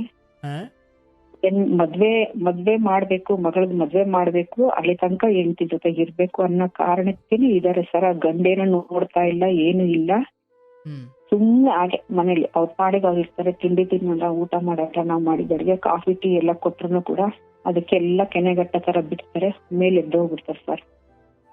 ಸ್ವಲ್ಪ ದಿವಸ ಎಲ್ಲ ಜ್ಯೂಸು, ಕಾಫಿ, ಟೀ, ಊಟ ತಿಂಡಿ ಎಲ್ಲ ಮಾಡ್ತಿದ್ರು. ಇತ್ತೀಚೆಗೆ ಎಲ್ಲಾನು ಬಿಟ್ಟಿದ್ದಾರೆ ಸರ್, ಏನೂ ಇಲ್ಲ. ಆ ಟೈಮಿಗೆ ತಗೊಂಡೋಗೋ ಟೈಮ್ ಕರೆಕ್ಟ್ ಆಗಿ ಎದ್ದೋಗ್ಬಿಡ್ತಾರೆ ಮೇಲ್ಗಡೆಗೆ. ಅದು ಸೌಂಡ್, ಪಾತ್ರೆ ಇಟ್ಟಿದ ಸೌಂಡ್, ಫ್ರಿಡ್ಜ್ ಅಲ್ಲಿ ಹಾಲು ತೆಗಿಯೋ ಸೌಂಡ್ ಕೇಳಿದ ತಕ್ಷಣನೇ ಏನೋ ಕೊಡ್ತಾಳ ಅಂತ ಎದ್ದೋಗ್ಬಿಡ್ತಾರೆ ಸರ್. ಅವ್ರಿಗೆ ಕುತ್ಕೊಳ್ಳೋದೇ ಇಲ್ಲ ಅಲ್ಲಿ ಹಾಲಲ್ಲಿ ಕೆಳಗಡೆ. ನೀವು ಮಾತಾಡ್ಸಕ್ ನೋಡಿದ್ದೀರಿ ಅವತಾರ? ಆಯ್ತು ಬಿಡಿ, ಅದೇನು ಇದ್ದಿದ್ದೇ ಇರಲಿ, ತೊಂದರೆ ಇಲ್ಲ ಅಂತ ಮಾತಾಡ್ಸಕ್ ನೋಡಿದ್ದೀರಾ ನೀವು ಯಾವಾಗಾರ? ನೀವು ಪ್ರಯತ್ನ ಮಾಡಿದ್ದೀರಾ ಅವ್ರನ್ನ ಮಾತಾಡ್ಸಿದಕ್ಕ ಸರ್? ಇಲ್ಲ ಸರ್, ನಾನ್ ಚೆನ್ನಾಗಿರ್ಬೇಕಾದ್ರೆ ಎಲ್ಲಾ ತರದಲ್ಲೂ ಹೇಳಿದೀನಿ ಸರ್. ನಾನು ಪ್ರತಿಯೊಂದು ಕೂಡ ಚೆನ್ನಾಗಿದ್ದೀವಿ, ದೇವ್ರು ಚೆನ್ನಾಗಿಟ್ಟಿದ್ದಾನೆ, ಚೆನ್ನಾಗಿದ್ದೀನಿ ಇನ್ಮೇಲೆ. ಆಯ್ತು, ಚೆನ್ನಾಗಿದ್ದಾಗಲ್ಲ, ಚಂದ್ಗೆಟ್ಟಾಗ ಈಗ ಅವ್ರು ಮಾತಾಡಿಸ್ತಿಲ್ಲ, ಹೌದಲ್ಲವಾ? ಅದ್ರ ಬಗ್ಗೆ ನಿಮಗೆ ದುಃಖ ಇದೆ, ನೀವು ಹೇಳ್ತಿದ್ದೀರಿ ಸರಿ. ಬಟ್ ನಾನು ಮಾತಾಡ್ಸದ್ನ ಅಂತ? ಸರ್, ನಾನು ಮಾತಾಡ್ಸಿದ್ ಸರ್, ತುಂಬಾ ಸರಿ ಮಾತಾಡ್ಸಕ್ಕೆಲ್ಲ ಪ್ರಯತ್ನ ಪಟ್ಟಿದ್ದೀನಿ ಸರ್. ಆಮೇಲೆ ಪ್ರತಿ ದಿನನೂ ಕುಡ್ಕೊಂಡ್ ಬರೋದು ಅದು ಜಾಸ್ತಿ. ಈಗೆಲ್ಲ ಇದ್ದಿದ್ದೆ ಅಂತ ಅನ್ಕೊಂಡು ನಾವು ಸುಮ್ನಾಗ್ತಿದ್ವಿ ಸರ್. ನಿಮ್ಮ ಆರೋಗ್ಯದ ದೃಷ್ಟಿಯಿಂದ ಒಂದ್ಸಕ್ಕಾದ್ರೂ ಬಿಡ್ರಿ, ಇಲ್ಲ ನಿನಗೋಸ್ಕರ ಚೇಂಜ್ ಆಗ್ತೀನಿ ಅಂತೇಳಿ ಒಂದು ದಿವಸಕ್ಕೂ ಬದಲಾವಣೆ ಇಲ್ಲ ಸರ್. ಅದು ನೋಡಿ ನೋಡಿ ನೋಡಿ ತುಂಬಾನೇ ಸಾಕಾಗಿ ಮಾತಾಡ್ಸಕ್ಕೆ ಈಗಲೂ ಕೂಡ ಫೋನ್ ಮಾಡ್ತೀನಿ ಸರ್. ಫೋನ್ ಮಾಡಿದ್ರು ರಿಸೀವೇ ಮಾಡಲ್ಲ, ಫೋನ್ಗಳು ಫೋನೇ ಮಾಡಲ್ಲ ಸರ್ ಅವರು. ಫೋನೇ ಮಾಡಲ್ಲ. ನಾನೇ ಫೋನ್ ಮಾಡಿರ್ತೀನಿ, ಅದು ಫೋನ್ ರಿಸೀವೇ ಮಾಡಲ್ಲ, ಮಾತಾಡೋದು ಇಲ್ಲ. ಯಾಕೆ ಆ ಥರ ಚೇಂಜ್ ಆಗಿದಾರೆ ನನಗಂತೂ ಗೊತ್ತಾಗ್ತಿಲ್ಲ. ಈಗ ಹೇಳ್ತಿದಾರೆ ಅವ್ರ ತಂಗಿರೋ ಅವರೆಲ್ಲ ಬಂದಾಗ ನನಗೆ ಅವಳು ಬೇಡ ಹೇಳಿ ಹೇಳ್ತಾ ಇದಾರೆ ಸರ್. ನನಗೆ ದುಡ್ಡಿದೆ, ಬೇಡ ಅವರು. ಕಷ್ಟ ಇವಾಗೆಲ್ಲ ಇದ್ದಿದ್ದು ಅವಾಗೆಲ್ಲ ಬೇಕಿತ್ತು, ಈಗ ದುಡ್ಡಿದೆ ನನ್ನ ಹತ್ರ, ಬೇಡ ನನಗೆ ಅವ್ರು ಬೇಡ. ಅವ್ರ ತಂಗಿದಿರು ಅಥವಾ ಅವರೆಲ್ಲ ಏನು ಹೇಳ್ತಾರೆ? ಅವ್ರ ಪರನೆಯ? ಅವ್ರ ಪರನೇ ಹೇಳ್ತಾರೆ ಸರ್, ಅವ್ರ ಪರನೇ ಕೆಲವೊಂದ್ಸರಿ ಹೇಳ್ತಾರೆ. ಆದ್ರೆ ನನ್ನ ಹತ್ರ ಹೇಳೋದ್ ಮಾತ್ರ, ನಮ್ಮ ಎದುರಿಗೆ ಹೇಳಿದ್ರು ಈಗೇನು ಇಬ್ರು ಇರ್ತಾರೆ, 3 ಜನ ಇರ್ತಾರೆ ಅಂತ ನನ್ನ ಎದುರಿಗೆ ಹೇಳ್ತಾರೆ ಸರ್. ಅಂದ್ರೆ ನಮ್ಮೂರಲ್ಲಿ ಈ ತರ ಮಾಡಿದ್ದಾರೆ. ಹೆಂಡತಿ ಇಬ್ರು ಕೂಡ, ಹೆಂಡತಿ ಮಕ್ಳು ಮನೇಲಿ ಇರ್ತಾರೆ, ಅವ್ರು ಇನ್ನೊಬ್ರ ಜೊತೆಗೆ ಎಲ್ಲ ಮನೆ ಮಾಡ್ಕೊಂಡು ಅವ್ರ ಹತ್ರ ಇರ್ತಾರೆ, ದುಡ್ದೆಲ್ಲ ತಗೊಂಡ್ ಇವ್ರ ಹತ್ರನೇ ಕೊಡ್ತಾರೆ. ಎಷ್ಟೊಂದಿದಾವೆ ಈ ತರ ಎಲ್ಲ ಉದಾಹರಣೆಗಳು ಅಂತ ನಮ್ಮ ಎದುರಿಗೆ ಹೇಳ್ತಾರೆ ಸರ್ ಅವ್ರ ಅಣ್ಣಂಗೆ.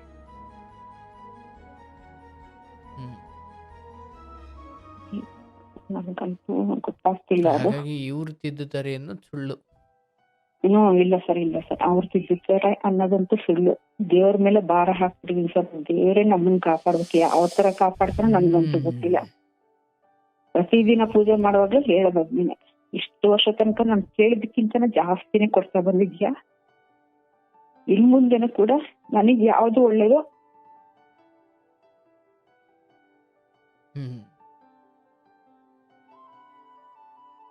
ಅದನ್ನೇ ನೀನ್ ಕೊಡ್ತೀಯ ಅಂತ ಕೇಳ್ತಾ ಇದೀನಿ ಸರ್ ದೇವ್ರ ಹತ್ರ.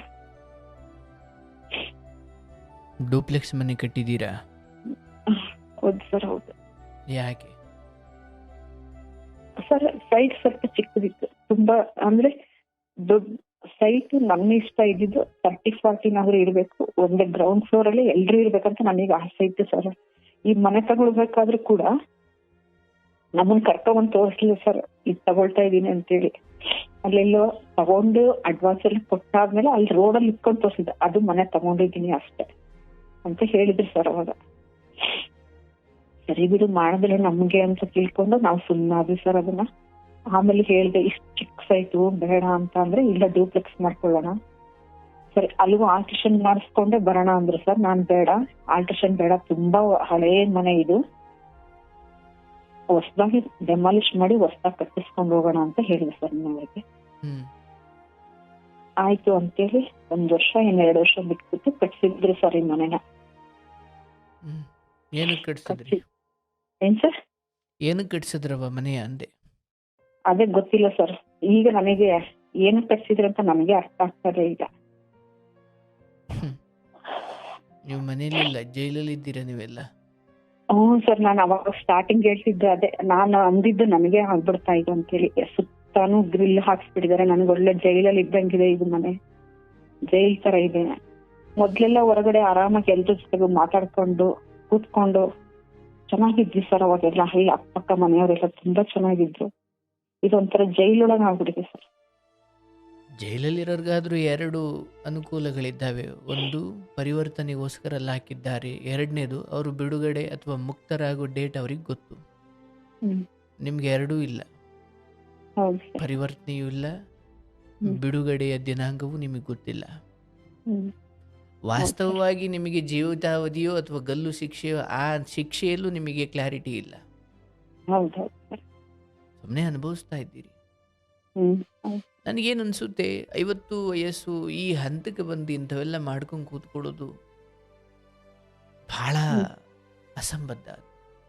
ಹೌದು, 90 ವಯಸ್ಸಾದರೂ ಆ ಪ್ರೇಮ, ಗಂಡ ಹೆಂಗಿರಬೇಕು, ಅಥವಾ ನನ್ನ ಗಂಡ ನನ್ನ ಕುರಿತಾಗಿ ಅತ್ಯಂತ ಕಾಳಜಿ ತೋರಬೇಕು, ಬೇರೆ ಯಾರಿಗೂ ದಾಸನಾಗಬಾರ್ದು ನನ್ನ ಗಂಡ, ಅದು ಅಜ್ಜಿಗೂ ಅಜ್ಜನ ಕುರಿತು ಇರಬಾರ್ದು ಅಂತ ಏನಿಲ್ಲ, ಯಾಕಂದರೆ ವಯಸ್ಸಾಗಿರೋ ದೇಹಕ್ಕೆ, ಹೌದಲ್ಲ?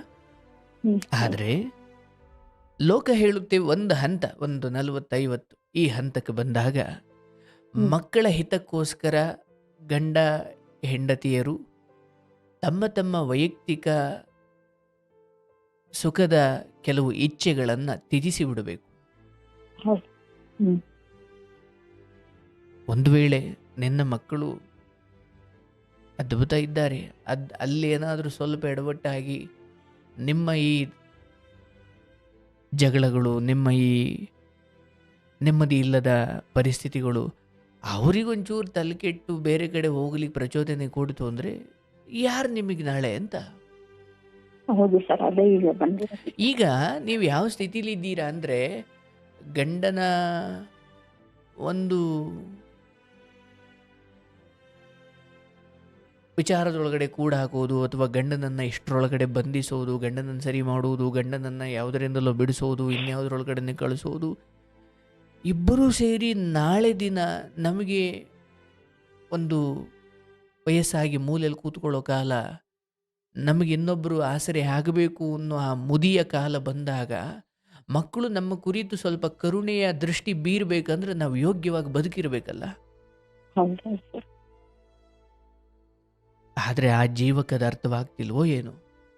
ಏನು ಕೆಲವೊಮ್ಮೆ ನಮ್ಗಂತೂ ಗೊತ್ತಿಲ್ಲ. ಏನಾಗ್ಬಿಡುತ್ತೆ, ನಾವು ಸುಖದ ಆಸೆ ಅಥವಾ ಇಂದ್ರಿಯ ಸುಖಕ್ಕೆ ಬಿದ್ದರೆ ಭವಿಷ್ಯದಲ್ಲಿ ಸತ್ರ ನಾಯಿನ ರೀತಿಯಿಂದಲೇ ಬಿಡು, ನನ್ನ ಯಾರು ನೋಡೋದು ಬೇಡ ಅಂತಾರೆ.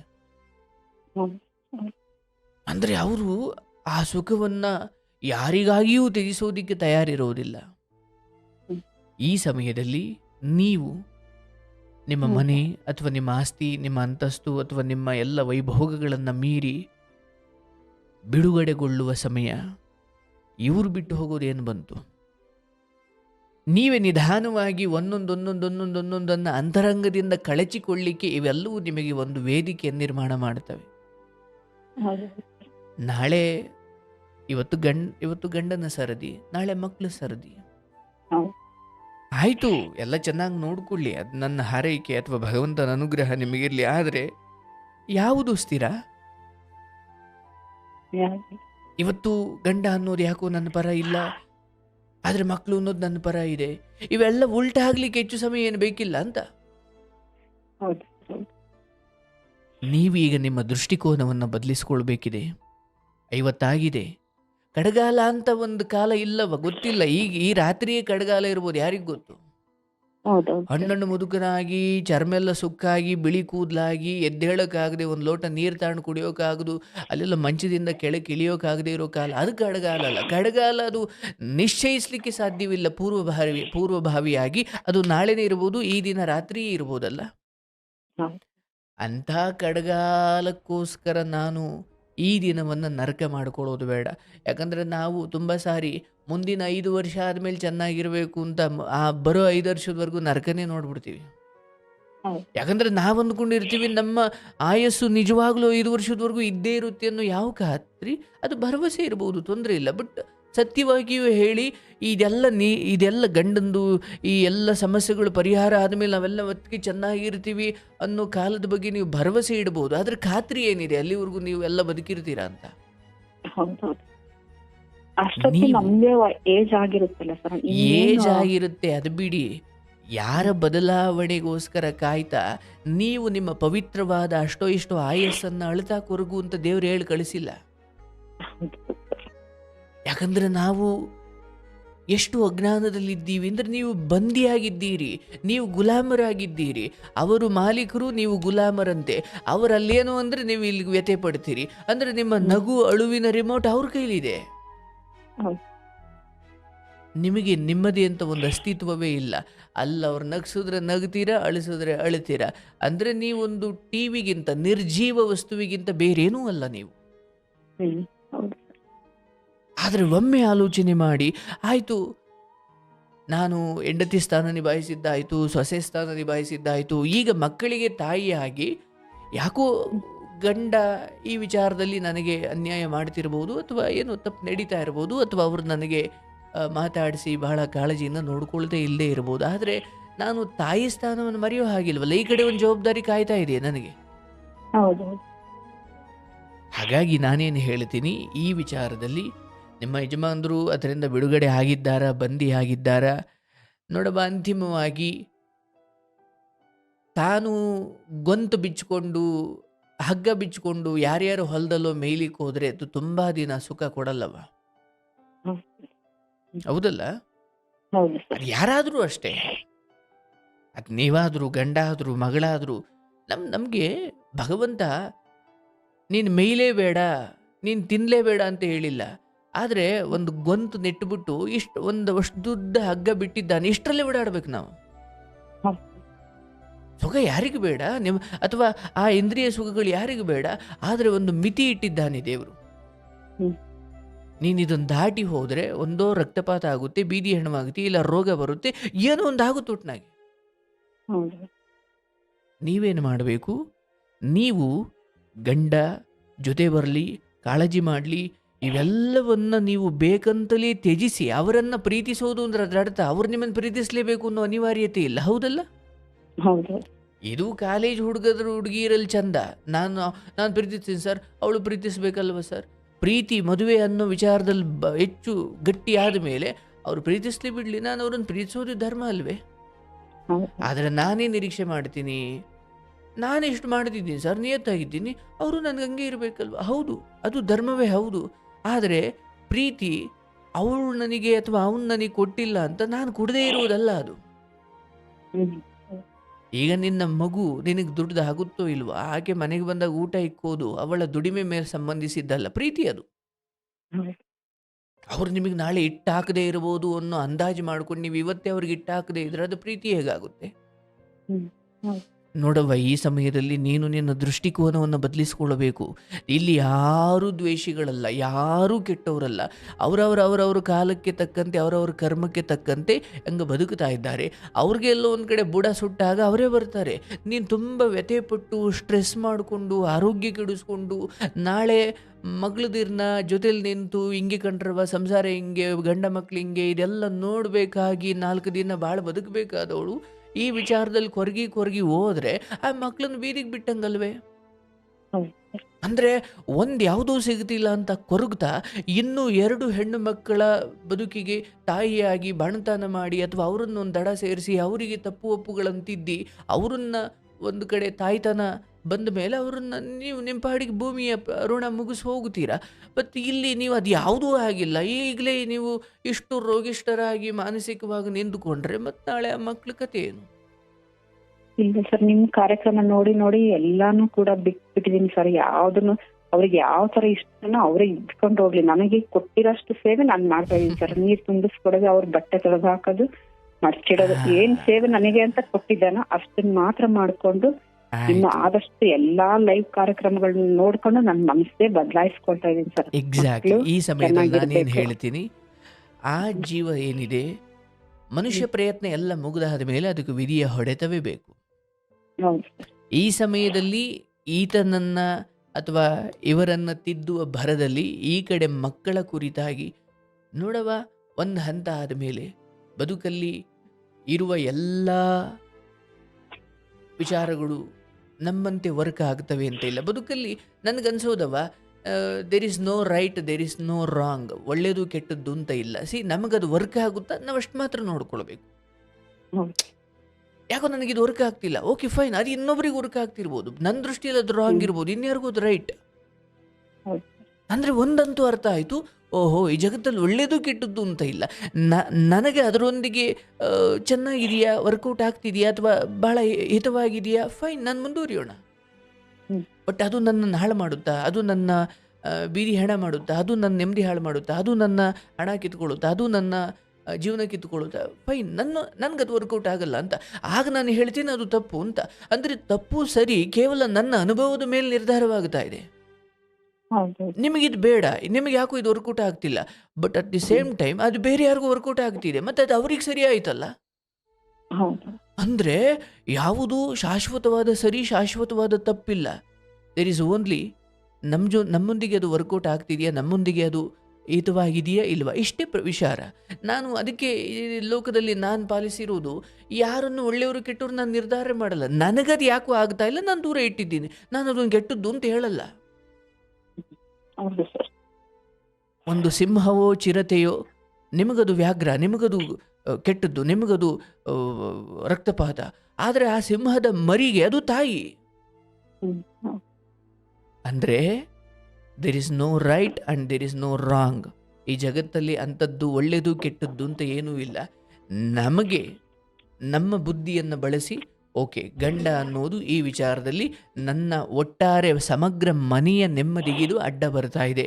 ನಾನು ಇದೇ ಕೊರಗಲ್ಲಿ ಮಕ್ಕಳುಗಳ ಬಗ್ಗೆ ನಾನು ಅಲ್ಲಿ ಇಲ್ಲಿ ಗಣ್ಣು ನೋಡಿ ಅಥವಾ ಇಂಥದ್ದೇನೋ ಮಕ್ಕಳ ಜೊತೆ ಮುಕ್ತವಾಗಿ ಮಾತಾಡಿ ಏನು ಮಾಡ್ಕೊಳ್ತಿದ್ದೀರಾ, ನೆಕ್ಸ್ಟ್ ಏನು, ಈ ಥರ ನಾನು ಇವ್ರ ಬಗ್ಗೆ ಮಾತಾಡಿ ಇವ್ರ ಬದುಕನ್ನು ಈ ಕಡೆ ತೆಗೆದುಕೊಂಡು ಹೋಗುವುದನ್ನು ನಾನು ಮರ್ತಿದ್ದೀನಿ. ಕಾರಣ ಇಲ್ಲಿ ಯಾವುದು ಸರಿ ಹೋಗಲ್ವೋ ನಾನು ಅದಕ್ಕೆ ಇಡೀ ಜೀವನ ಪಣ ಇಟ್ಬಿಟ್ಟಿದ್ದೀನಿ. ಹಂಗೆ ನೋಡಿದ್ರೆ ನೀವು ಅವ್ರು ಹಂಗೆ ಕೆಟ್ರು, ನೀವು ಹಿಂಗೆ ಕೆಟ್ರಿ, ಇಬ್ರು ಕೆಟ್ರಲ್ವಾ? ಹೌದು. ನೀವು ನಿಮ್ಮ ದೃಷ್ಟಿಕೋನವನ್ನು ಬದಲಿಸ್ಕೊಳ್ಳಿ, ಮಕ್ಕಳ ವಿಚಾರವಾಗಿ ಗಮನ ಕೊಡಿ. ಗಂಡನ ಕುರಿತಾಗಿ ಇಷ್ಟೂ ದಿನವೇ ಬಂದು ಇಲ್ಲೆಲ್ಲೋ ಯಾಕೆ ನೀನು ಕೆಟ್ಟವಳಾಗ್ತಿ, ಯಾರು ನಿನ್ನನ್ನು ಬಿಟ್ಟರು ಅನ್ನೋದಕ್ಕಿಂತ ನೀನು ಯಾರನ್ನು ಅಥವಾ ನೀನು ಬಿಡೋ ಪ್ರಮೇಯವೇ ಬೇಡ. ಅವ್ರೇನಾದರೂ ಮಾತಾಡಲಿ, ಯಾಕಂದರೆ ವಾಸ್ತವವಾಗಿ ಅವರಲ್ಲೂ ಒಳ್ಳೆಯದಿದೆ, ಅವರಲ್ಲೂ ಕೆಟ್ಟದ್ದಿದೆ. ಎಷ್ಟು 50 ವಯಸ್ಸು ಇಲ್ಲಿವರೆಗೂ ಸಂಸಾರ ಮಾಡಿ ಬಿಟ್ಟು ಸಾಧಿಸೋದೇನೂ ಇಲ್ಲ, ಅದು ಅವ್ರಿಗೂ ಗೊತ್ತು. ಆದರೆ ನಿಮ್ಮನ್ನು ಹೇಗಾದರೂ ಮಾಡಿ ನೋಯಿಸಬೇಕು ಅಥವಾ ನಿಮ್ಮ ಮುಂದೆ ಅವರು ಮಂಡಿ ಊರಬಾರ್ದು ಅನ್ನೋ ಕಾರಣಕ್ಕೆ ಅವರ ಅಹಂಕಾರಗಳು, ಅವರ ಮಾತುಗಳು ಆಚೆ ಬರ್ತವೆ. ಬೇರೆ ದಾರಿ ಇಲ್ಲ, ಇಲ್ಲಾಂದ್ರೆ ಅವರು ಬರ್ಸ್ಟ್ ಆಗ್ಬಿಡ್ತಾರೆ. ಬರಲೇಬೇಕು. ಅದೇ ಸರ್ ಹೇಳೋದು, ನನಗೆ ಬೇಡ ಅಂತ ಅಂದ್ರೆ ಮುಗೀತು. ನನಗೆ ಯಾರನ್ನೂ ಕೂಡ ಒಂದು ಸಾರಿ ಮನ್ಸಿಗೆ ಬೇಜಾರಾಯ್ತು ಅಂದ್ರೆ ಮುಗೀತು, ಅವ್ರು ನನಗ್ ಬೇಡ. ಅದನ್ನ ಹೇಳ್ತಾರೆ. ಈ ಸಂಬಂಧದಲ್ಲಿ ಆಗಲ್ಲ ಅಂತ ಕೇಳಿದ್ರೆ ಅದಕ್ಕೆ ನನಗ್ ಬೇಡ. ಯೋಚಿಸಬೇಡ ತಾಯಿ, ನಿಮ್ಮ ಯಜಮಾನರು, ನಿಮ್ಮ ಮಕ್ಕಳು ಎಲ್ಲರೂ ಒಟ್ಟಿಗಿರುವ ಕಾಲ, ಚೆನ್ನಾಗಿರುವ ಕಾಲ ಬಂದೇ ಬರುತ್ತೆ.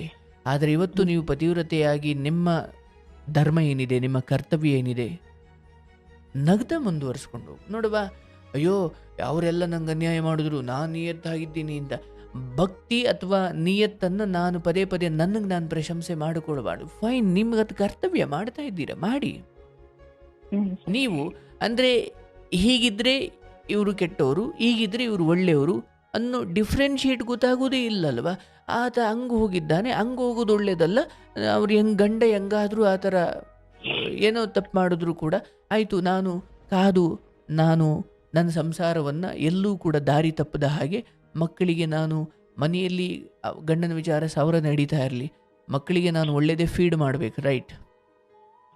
ಇಲ್ಲ ಕಣ್ರವ, ಈಗ ತಂದೆ ಸರಿ ಹೋಗ್ತವ್ರೆ, ನಿಧಾನಕ್ಕೆ ಪರಿವರ್ತನೆ ಆಗ್ತವ್ರೆ, ಏನೋ ಅವ್ರಿಗೊಂಚೂರು ನಮ್ಮ ಮೇಲೆ ಕೋಪ ಇದೆ, ಅವ್ರು ಮಾತಾಡ್ತಿಲ್ಲ, ನೀವು ಅದ್ರ ಬಗ್ಗೆ ಏನು ತಲೆ ಕೆಡಿಸ್ಕೊಳ್ಬೇಡಿ, ನೆಕ್ಸ್ಟ್ ಏನಾಗಬೇಕು ಅದನ್ನು ನೋಡೋಣ.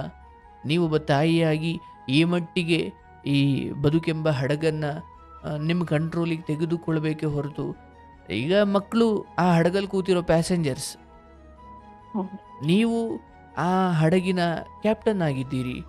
ಒಂದೇನೋ ತೂತ ಆಗಿದೆ, ಸಮುದ್ರದ ನೀರು ಹಡಗೊಳಗಡೆ ಬರ್ತಾ ಇದೆ, ನೀವು ಅದನ್ನು ಪ್ಯಾಸೆಂಜರ್ಸ್ಗೆ ಹೇಗೆ ಹೇಳಬೇಕಂದ್ರೆ ಒಂದು ಟೆಕ್ನಿಕಲ್ ತೊಂದರೆ ಆಗಿದೆ, ಅದನ್ನು ಸರಿ ಮಾಡ್ತಾ ಇದ್ದೀವಿ, ಡೋಂಟ್ ವರಿ ಅಂತ ಹೇಳಬೇಕು.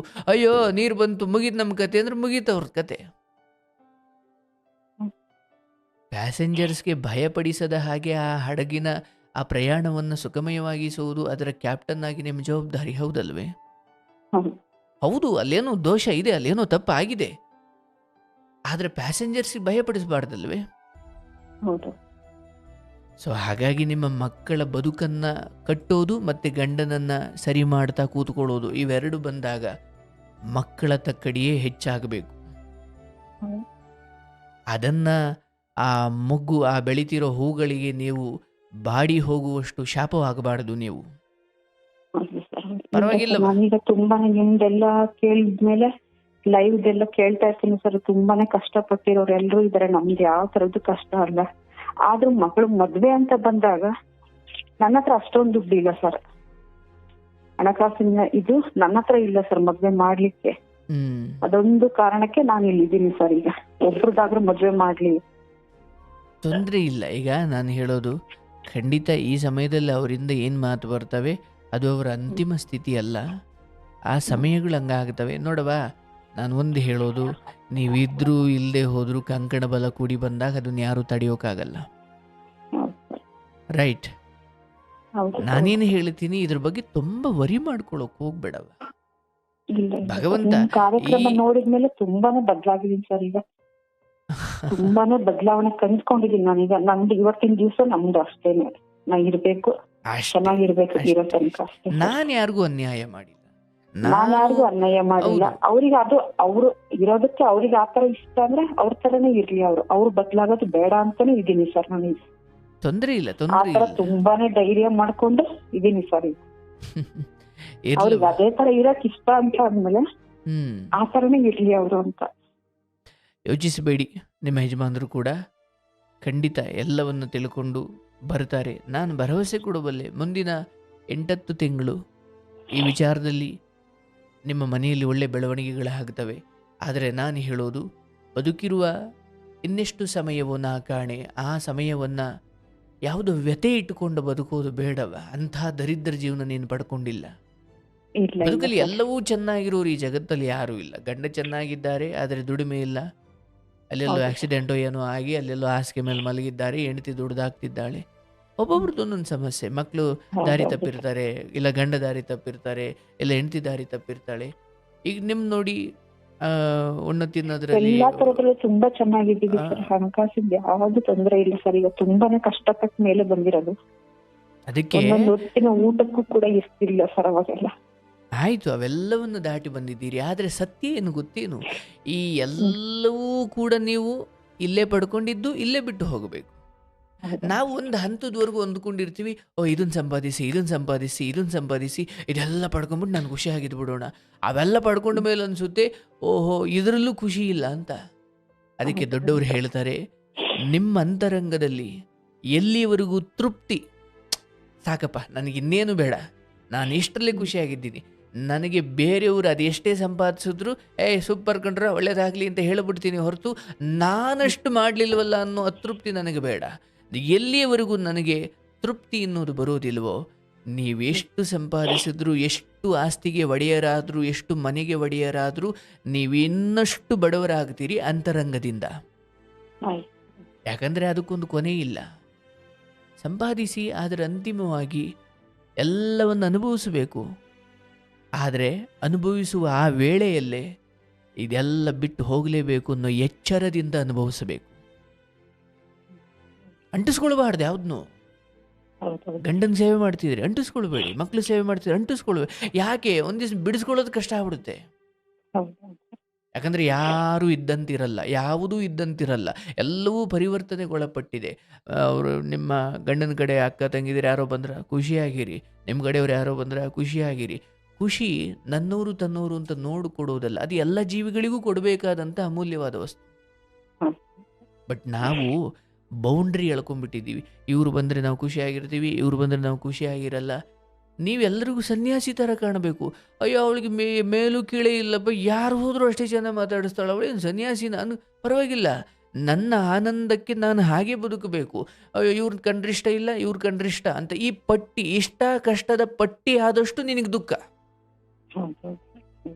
ನನಗೆ ಆ ಪಟ್ಟಿನೇ ಇಲ್ಲ ಸರ್. ಮೊದಲೊಂದು ಕಾಲದಲ್ಲಿ ಇತ್ತು, ಇವಳಿಗೆ ಇಷ್ಟ, ಇವಳು ಕಷ್ಟ, ಇವಳು ಸರಿ ಇಲ್ಲ, ಅವಳು ಹಂಗೆ ಹಿಂಗೆ. ನನಗೀಗ ಅರ್ಥ ಆಗ್ಬಿಟ್ಟಿದೆ ಸರ್, ನೀವು ಹೇಳ್ದಂಗೆ ಒಳ್ಳೇದು ಕೆಟ್ಟದ್ದು ಅಂತ ಇಲ್ಲ. ನನ್ನೊಂದಿಗೆ ಅದು ಚೆನ್ನಾಗಿದ್ರೆ ನಾನು ಅದನ್ನು ಒಳ್ಳೇದು ಅಂತೀನಿ, ನನ್ನ ವಿರುದ್ಧವಾಗಿ ನಡ್ಕೊಂಡ್ರೆ ನಾನು ಅದನ್ನು ಕೆಟ್ಟದ್ದು ಅಂತೀನಿ. ಇಷ್ಟೇ ಇರೋದು, ಹೌದಲ್ಲ? ಹೌದು. ಓಹೋ, ಅಂದರೆ ಇಷ್ಟ ಕಷ್ಟಗಳು ನನ್ನ ಮನಸ್ಸಿನ ಆಟವೇ ಹೊರತು ಮೂಲಭೂತವಾಗಿ ಅಲ್ಲಿ ಯಾವುದೂ ಒಳ್ಳೆಯದು ಕೆಟ್ಟದ್ದು ಅಂತ ಇಲ್ಲ. ನನ್ನ ಇಚ್ಛೆಯಂತೆ. ಈಗ ನಾನೊಬ್ಬ ಕುಡುಕ ಆದರೆ ನನಗೆ ಹೆಚ್ಚು ಯಾರು ಕುಡಿಸ್ತಾರೋ ನಾನು ಅವ್ರನ್ನ ಒಳ್ಳೆಯವನು ಅಂತೀನಿ. ಕುಡಿಬೇಡಪ್ಪ ಅಂತ ಬುದ್ಧಿ ಹೇಳೋ ಆ ಸಜ್ಜನನನ್ನು ನಾನು ಕೆಟ್ಟವನು ಅಂತೀನಿ. ಅಂದರೆ ಅದು ಮನಸ್ಸಿನಿಂದ ಆಗಿದ್ದೆ ಹೊರತು ವಾಸ್ತವವಾಗಿ ಅವೆಲ್ಲ ಉಲ್ಟಾ ಅದು, ಅಲ್ವಾ? ಹೌದು. ಹಾಗಾಗಿ ಬುದ್ಧಿ ಹೇಳೋರು ಕೆಟ್ಟವ್ರ ಥರ ಕಾಣ್ತಾರೆ, ನಡೆಯೋ ಕುಡಿಸ್ತೀನಿ ಎಂದವ್ರಿಗೆ ಒಳ್ಳೆಯವ್ರ ಥರ ಕಾಣ್ತಾರೆ. ಅಂದರೆ ಅದು ನಮ್ಮ ದೃಷ್ಟಿಕೋನವೇ ಹೊರತು ಇಲ್ಲಿ ಒಳ್ಳೆಯದು ಕೆಟ್ಟದ್ದು ಏನೂ ಇಲ್ಲ. ನಮ್ಮೊಂದಿಗೆ ಅದು ಸರಿಯಾಗಿ ನಡ್ಕೊಂಡ್ರೆ ನಾವು ಅದನ್ನು ಒಳ್ಳೆಯದು ಅಂತೀವಿ, ನಮ್ಮ ವಿರುದ್ಧವಾಗಿ ನಡ್ಕೊಂಡ್ರೆ ಅದನ್ನು ಕೆಟ್ಟದ್ದು ಅಂತೀವಿ. ಅದಕ್ಕೆ ದೊಡ್ಡವರು ಹೇಳ್ತಾರೆ, ಸಂತ ಸನ್ಯಾಸಿಗಳು, ಅಪ್ಪ ಒಳ್ಳೆಯದು ಕೆಟ್ಟದ್ದು ಕಷ್ಟ ಅಥವಾ ಇಷ್ಟ ಈ ಎಲ್ಲ ಲಿಸ್ಟ್ಗಳನ್ನೇ ಇಟ್ಕೊಳ್ಬೇಡ. ಮನೆಗೆ ಯಾರು ಬಂದರೂ ಕರೆದು ಏನೋ ನಿನ್ನ ಮನೇಲಿ ಇರೋದು ಕೊಟ್ಟು ಒಂದು ಚಮ್ ನೀರು ಕೊಟ್ಟು ಬರ್ತೀರಾ ಅಂತ ಹೇಳಿ ಕಳಿಸು. ನಮ್ಮವ್ರು ಬಂದಿದ್ರು, ಅಯ್ಯೋ ಇವ್ರು ನಮ್ಮವರಲ್ಲ. ಇವೆಲ್ಲ ನಿಮಗೆ ಹೋಗ್ತಾ ಹೋಗ್ತಾ ಈ ವಯಸ್ಸಲ್ಲಿ ಈ ರೀತಿ ಯೋಚಿಸೋಕೆ ಶುರು ಮಾಡಬೇಕು. ಯಾಕಂದರೆ ನಿಮಗೆ ಒಂದು ಚಟ್ಟ ಕಟ್ಟಿ ಚಟ್ಟದ ಮೇಲೆ ಮಲಗಿಸಿ ಗುಂಡಿಗೆ ಹಾಕಿ ಗುಂಡಿಲಿ ಮಣ್ಣು ಹಾಕ್ಬಿಟ್ಟು ಎಲ್ಲ ಈ ಕಡೆಗೆ ಬರಬೇಕಾದ್ರೆ ನಿಮ್ಮ ಜೊತೆ ಉಳಿಯೋದು ನೀವು ಇಲ್ಲಿ ಹೀಗೆ ಬದುಕಿದ ಈ ಜ್ಞಾನವಷ್ಟೇ ನಿಮ್ಮನ್ನು ಮುಂದಕ್ಕೆ ಕರ್ಕೊಂಡು ಹೋಗೋದು. ಸೊ ಹಾಗಾಗಿ ಈಗ ನಿಮಗೆ ಅರ್ಥವಾಗಿದೆ, ಓಹೋ ನಾನು ಈತನನ್ನು ಬದಲಾಯಿಸೋದು, ಈತ ಏನೋ ಮಾಡ್ತಿದ್ದಾನೆ, ಈತ ಸರಿ ಇಲ್ಲ, ಈತ ಹಿಂಗೆ ಈತ ಹಂಗೆ ಅಂದರೆ ಆತ ಆ ರೀತಿ ಬಂದಿ. ಆದರೆ ನಾನು ಈ ಮುಂಚೆ ಹೇಳ್ತಾ ಇದ್ದೆ, ಒಬ್ಬ ಜೈಲಲ್ಲಿರೋ ಖೈದಿ ಮತ್ತು ಅವನ ಕೈದಿಯನ್ನು ಹೊರಗಡೆ ಕೂತು ಕಾಯ್ತಾ ಇರೋ ಪೊಲೀಸು, ಇಬ್ಬರಲ್ಲಿ ಯಾರು ಬಂದಿಗಳು ಅಂತ ಹೇಳಿದ್ರೆ ಇಬ್ಬರು ಬಂದಿಗಳೇ.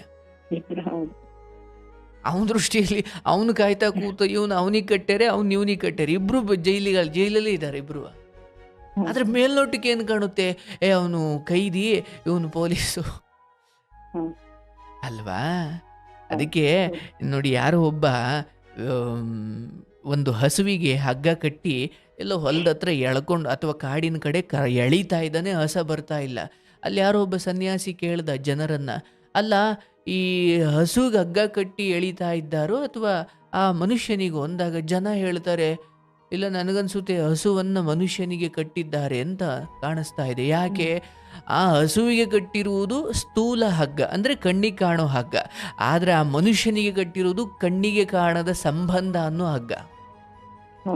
ಆ ಹಸು ಕಿತ್ಕೊಂಡು ಓಡಿದ್ರೆ ಇವನು ಅದರಿಂದನೇ ಓಡ್ತಾನೆ, ಹಗ್ಗನೇ ಇಲ್ಲ ಆದರೂ ಹೆಂಗೆ ಓಡ್ತಾವನೆ? ನಂದು ಅನ್ನೋ ಭಾವನೆ ಹಗ್ಗ ಬೆಳೆದು ಬಿಟ್ಟಿದೆ, ಅದು ಎಲ್ಲಿ ಓಡುತ್ತೋ ಇವನು ಅಲ್ಲೇ ಓಡ್ತಾನೆ. ಓಹೋ, ಹಗ್ಗ ಅಂದ್ರೆ ಕಣ್ಣಿಗೆ ಕಾಣೋದು ಮಾತ್ರ ಅಲ್ಲ, ಓ ನಂದು, ನನ್ನವರು, ನಂದೇ ಅಪ್ಪ ಇದು ಅನ್ನೋ ಆ ಸಂಬಂಧವೂ ಕೂಡ ಹಗ್ಗವೇ. ಹಂಗಾದ್ರೆ ಈ ಹಗ್ಗ ಹಸು ಕಟ್ಟಿರೋದ ಇವನಿಗೆ ಕಟ್ಟಿರೋದ? ಇಬ್ರಿಗೂ ಕಟ್ಟಿಬಿಟ್ಟಾರೆ. ಆ ಹಸು ಏನೋ ಕಾಡಿನ ಕಡೆ ಓಡಿದ್ರೆ ಎಂದಲೇ ಓಡ್ತಾನೆ ಇವನು, ಯಾಕದು ನಂದು ಅಂತ. ಸೊ ಸಂಬಂಧ ಅನ್ನೋದು ಒಂದು ಹಗ್ಗವೇ. ನಾವು ಅದನ್ನ ತುಂಬ ಬಲವಂತವಾಗಿ ಕಟ್ಲಿಕ್ಕೆ ಹೋಗಬಾರ್ದು, ಬಿಟ್ಬಿಡ್ಬೇಕು. ಹಗ್ಗ ಇಲ್ಲದಿದ್ರೂ ಆ ಹಸು ನಿಂಬಳಿನೇ ಓಡಾಡ್ಕೊಂಡು ನಿಮ್ಮ ಸುತ್ತಮುತ್ತನೇ ಇದೆ ಅಂದರೆ ವಾವ್, ಅದು ನಿಮ್ಮ ಹಸು ಅಲ್ವಾ? ನೀವು ಒಂಚೂರು ಬಿಟ್ರೆ ಸಾಕು ಅಂತ ಕಾಯ್ತಾ ಇದೆ ಅಂದ್ರೆ ಅದು ಯಾವುದದು ಅಲ್ವಾ? ನಾವೇನು ಮಾಡ್ತೀವಿ, ಹಗ್ಗ ಕಟ್ಕೊಂಡ್ಬಿಡ್ತೀವಿ, ಸೊಂಡು ಏನು ಅದಕ್ಕೆ ಹಗ್ಗ ಕಟ್ಟಿಬಿಟ್ಟು ಸೊಂಟ ಕಟ್ಕೊಂಡ್ಬಿಡ್ತೀವಿ, ಎಲ್ಲೂ ಹೋಗಬಾರ್ದು ಅಂತ. ನೀವು ಮಾಡ್ತಿರೋದು ಕಾಳಜಿ ಆದರೂ ಮೇಲ್ನೋಟಕ್ಕೆ, ಆದರೆ ವಾಸ್ತವವಾಗಿ ಅದೊಂದು ಬಂಧನ. ನನ್ನ ಬದುಕಲ್ಲಿ ನಾನು ಎಷ್ಟು ಕಂಡುಕೊಂಡಿದ್ದೀನವ, ಯಾರನ್ನು ಬರಬೇಡಿ ಅಂತ ಹೇಳಲ್ಲ, ಯಾರನ್ನು ಬನ್ನಿ ಅಂತ ಕತ್ತಿಂಪಟ್ಟಿ ಹಿಡಿದು ಎಳೆಯಲ್ಲ. ಬಂದವರನ್ನು ಭಾಳ ಪ್ರೇಮಯುತವಾಗಿ ನೋಡ್ಕೊಳ್ತೀನಿ, ಅವ್ರಿಗೆ ಜ್ಞಾನ ಕೊಡ್ತೀನಿ, ಅವ್ರಿಗೆ ದುಃಖ ನಿವಾರಣೆ ಮಾಡ್ತೀನಿ. ಬರದೇ ಇರೋರನ್ನು ನಾನು ಕೆಟ್ಟವರು ಅಂತ ಹೇಳೋದೇ ಇಲ್ಲ, ಬರೋ ಕಾಲ ಬಂದಾಗ ಬರ್ತಾರೆ ಬಿಡು.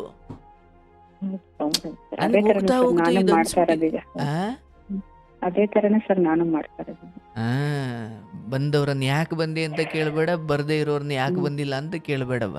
ಬಂದವರಿಗೂ ಉಪಚಾರ, ಬರದೇ ಇರೋರು ಬಂದಾಗ ನೀವು ಅವ್ರ ಸೇವೆ ಮಾಡಿ.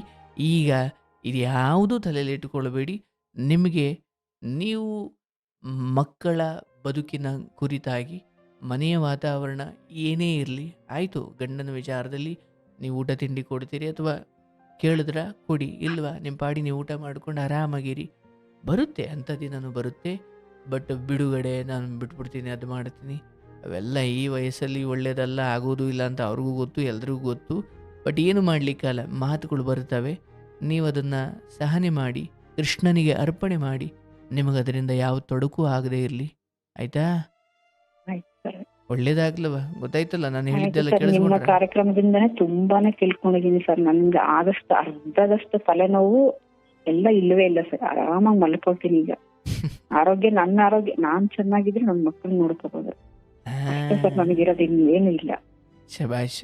ಅದಕ್ಕೆ ಮಕ್ಕಳಿಗೆ ತಾಯಿ ಇಲ್ಲದ ತವರು ಅನ್ನೋದನ್ನ ಶಾಪವಾಗಿ ಕೊಡಬೇಡ ನೀನು, ಆಯ್ತಲ್ವಾ?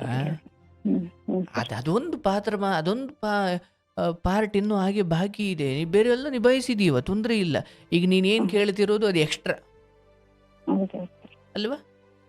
ಹೆಂಡತಿಯಾಗಿ ಸುಖ ಉಂಡಿದ್ದೀಯಾ, ಅಥವಾ ಸೊಸೆಯಾಗಿ ಸುಖ ಉಂಡಿದ್ದೀಯಾ, ತಾಯಿಯಾಗಿ ಸುಖ ಉಂಡಿದ್ದೀಯಾ.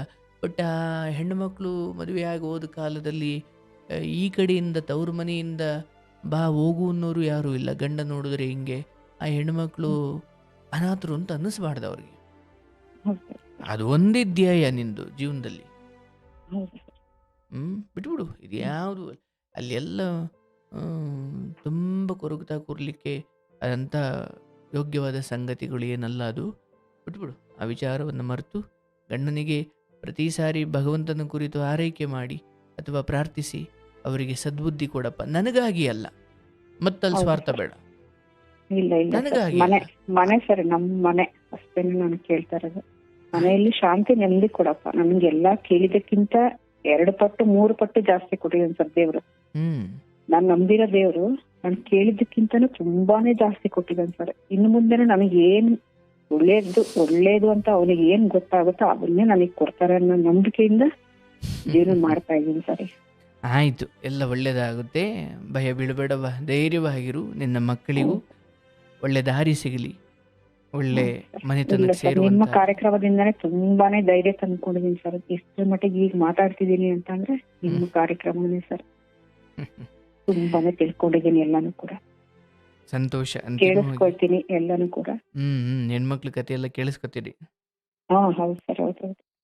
ನೋಡಿ. ಹೆಂಗಿದೆ.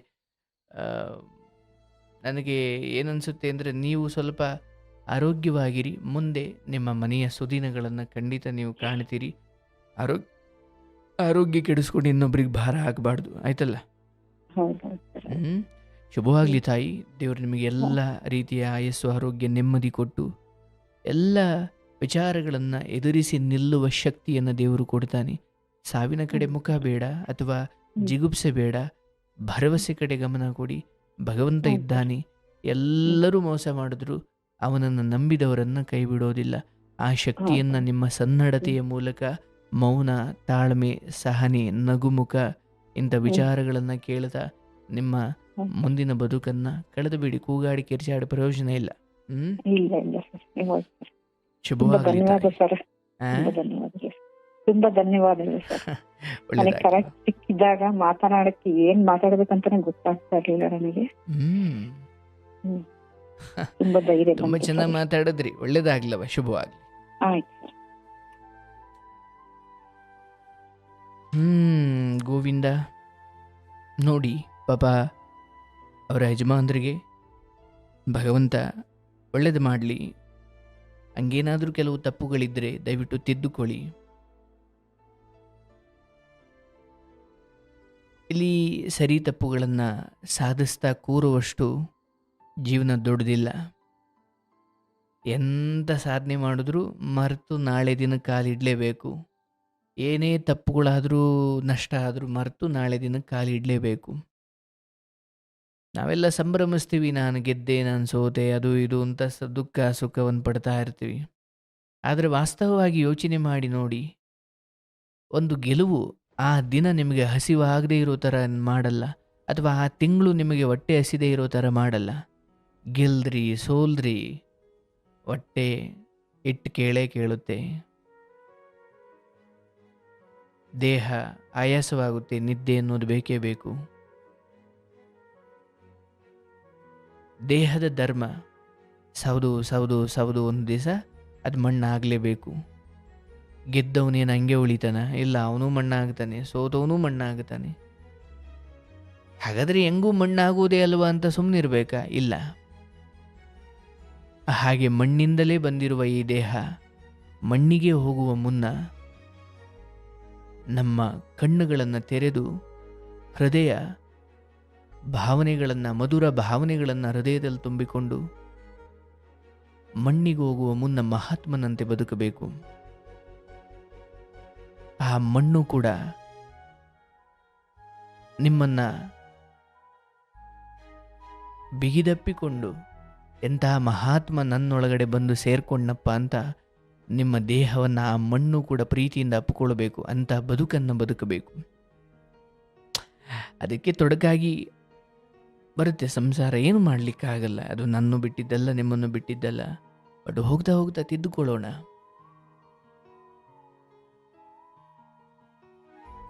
ನಿಮ್ಮ ಇಂದ್ರಿಯಗಳು ಕೇಳಿದ್ನೆಲ್ಲ ಕೊಡ್ತಾ ಹೋಗಬೇಡಿ. ಧ್ಯಾನ ಮಾಡಿ, ಏಕಾಂತವಾಗಿರಿ. ಎಲ್ಲರ ಬಗ್ಗೆ ಮನಸ್ಸಲ್ಲಿ ಒಳ್ಳೆಯದ ಆಲೋಚನೆ ಮಾಡಿ. ಖಂಡಿತ ಬದುಕು ಒಳ್ಳೆಯದಾಗುತ್ತೆ. ತುಂಬ ಅದಕ್ಕೇನು ದೊಡ್ಡ ಸಾಧನೆ ಮಾಡೋದು ಬೇಕಿಲ್ಲ, ಅಲ್ವಾ? ಒಳ್ಳೆಯದಾಗಲಿ, ಶುಭವಾಗಲಿ.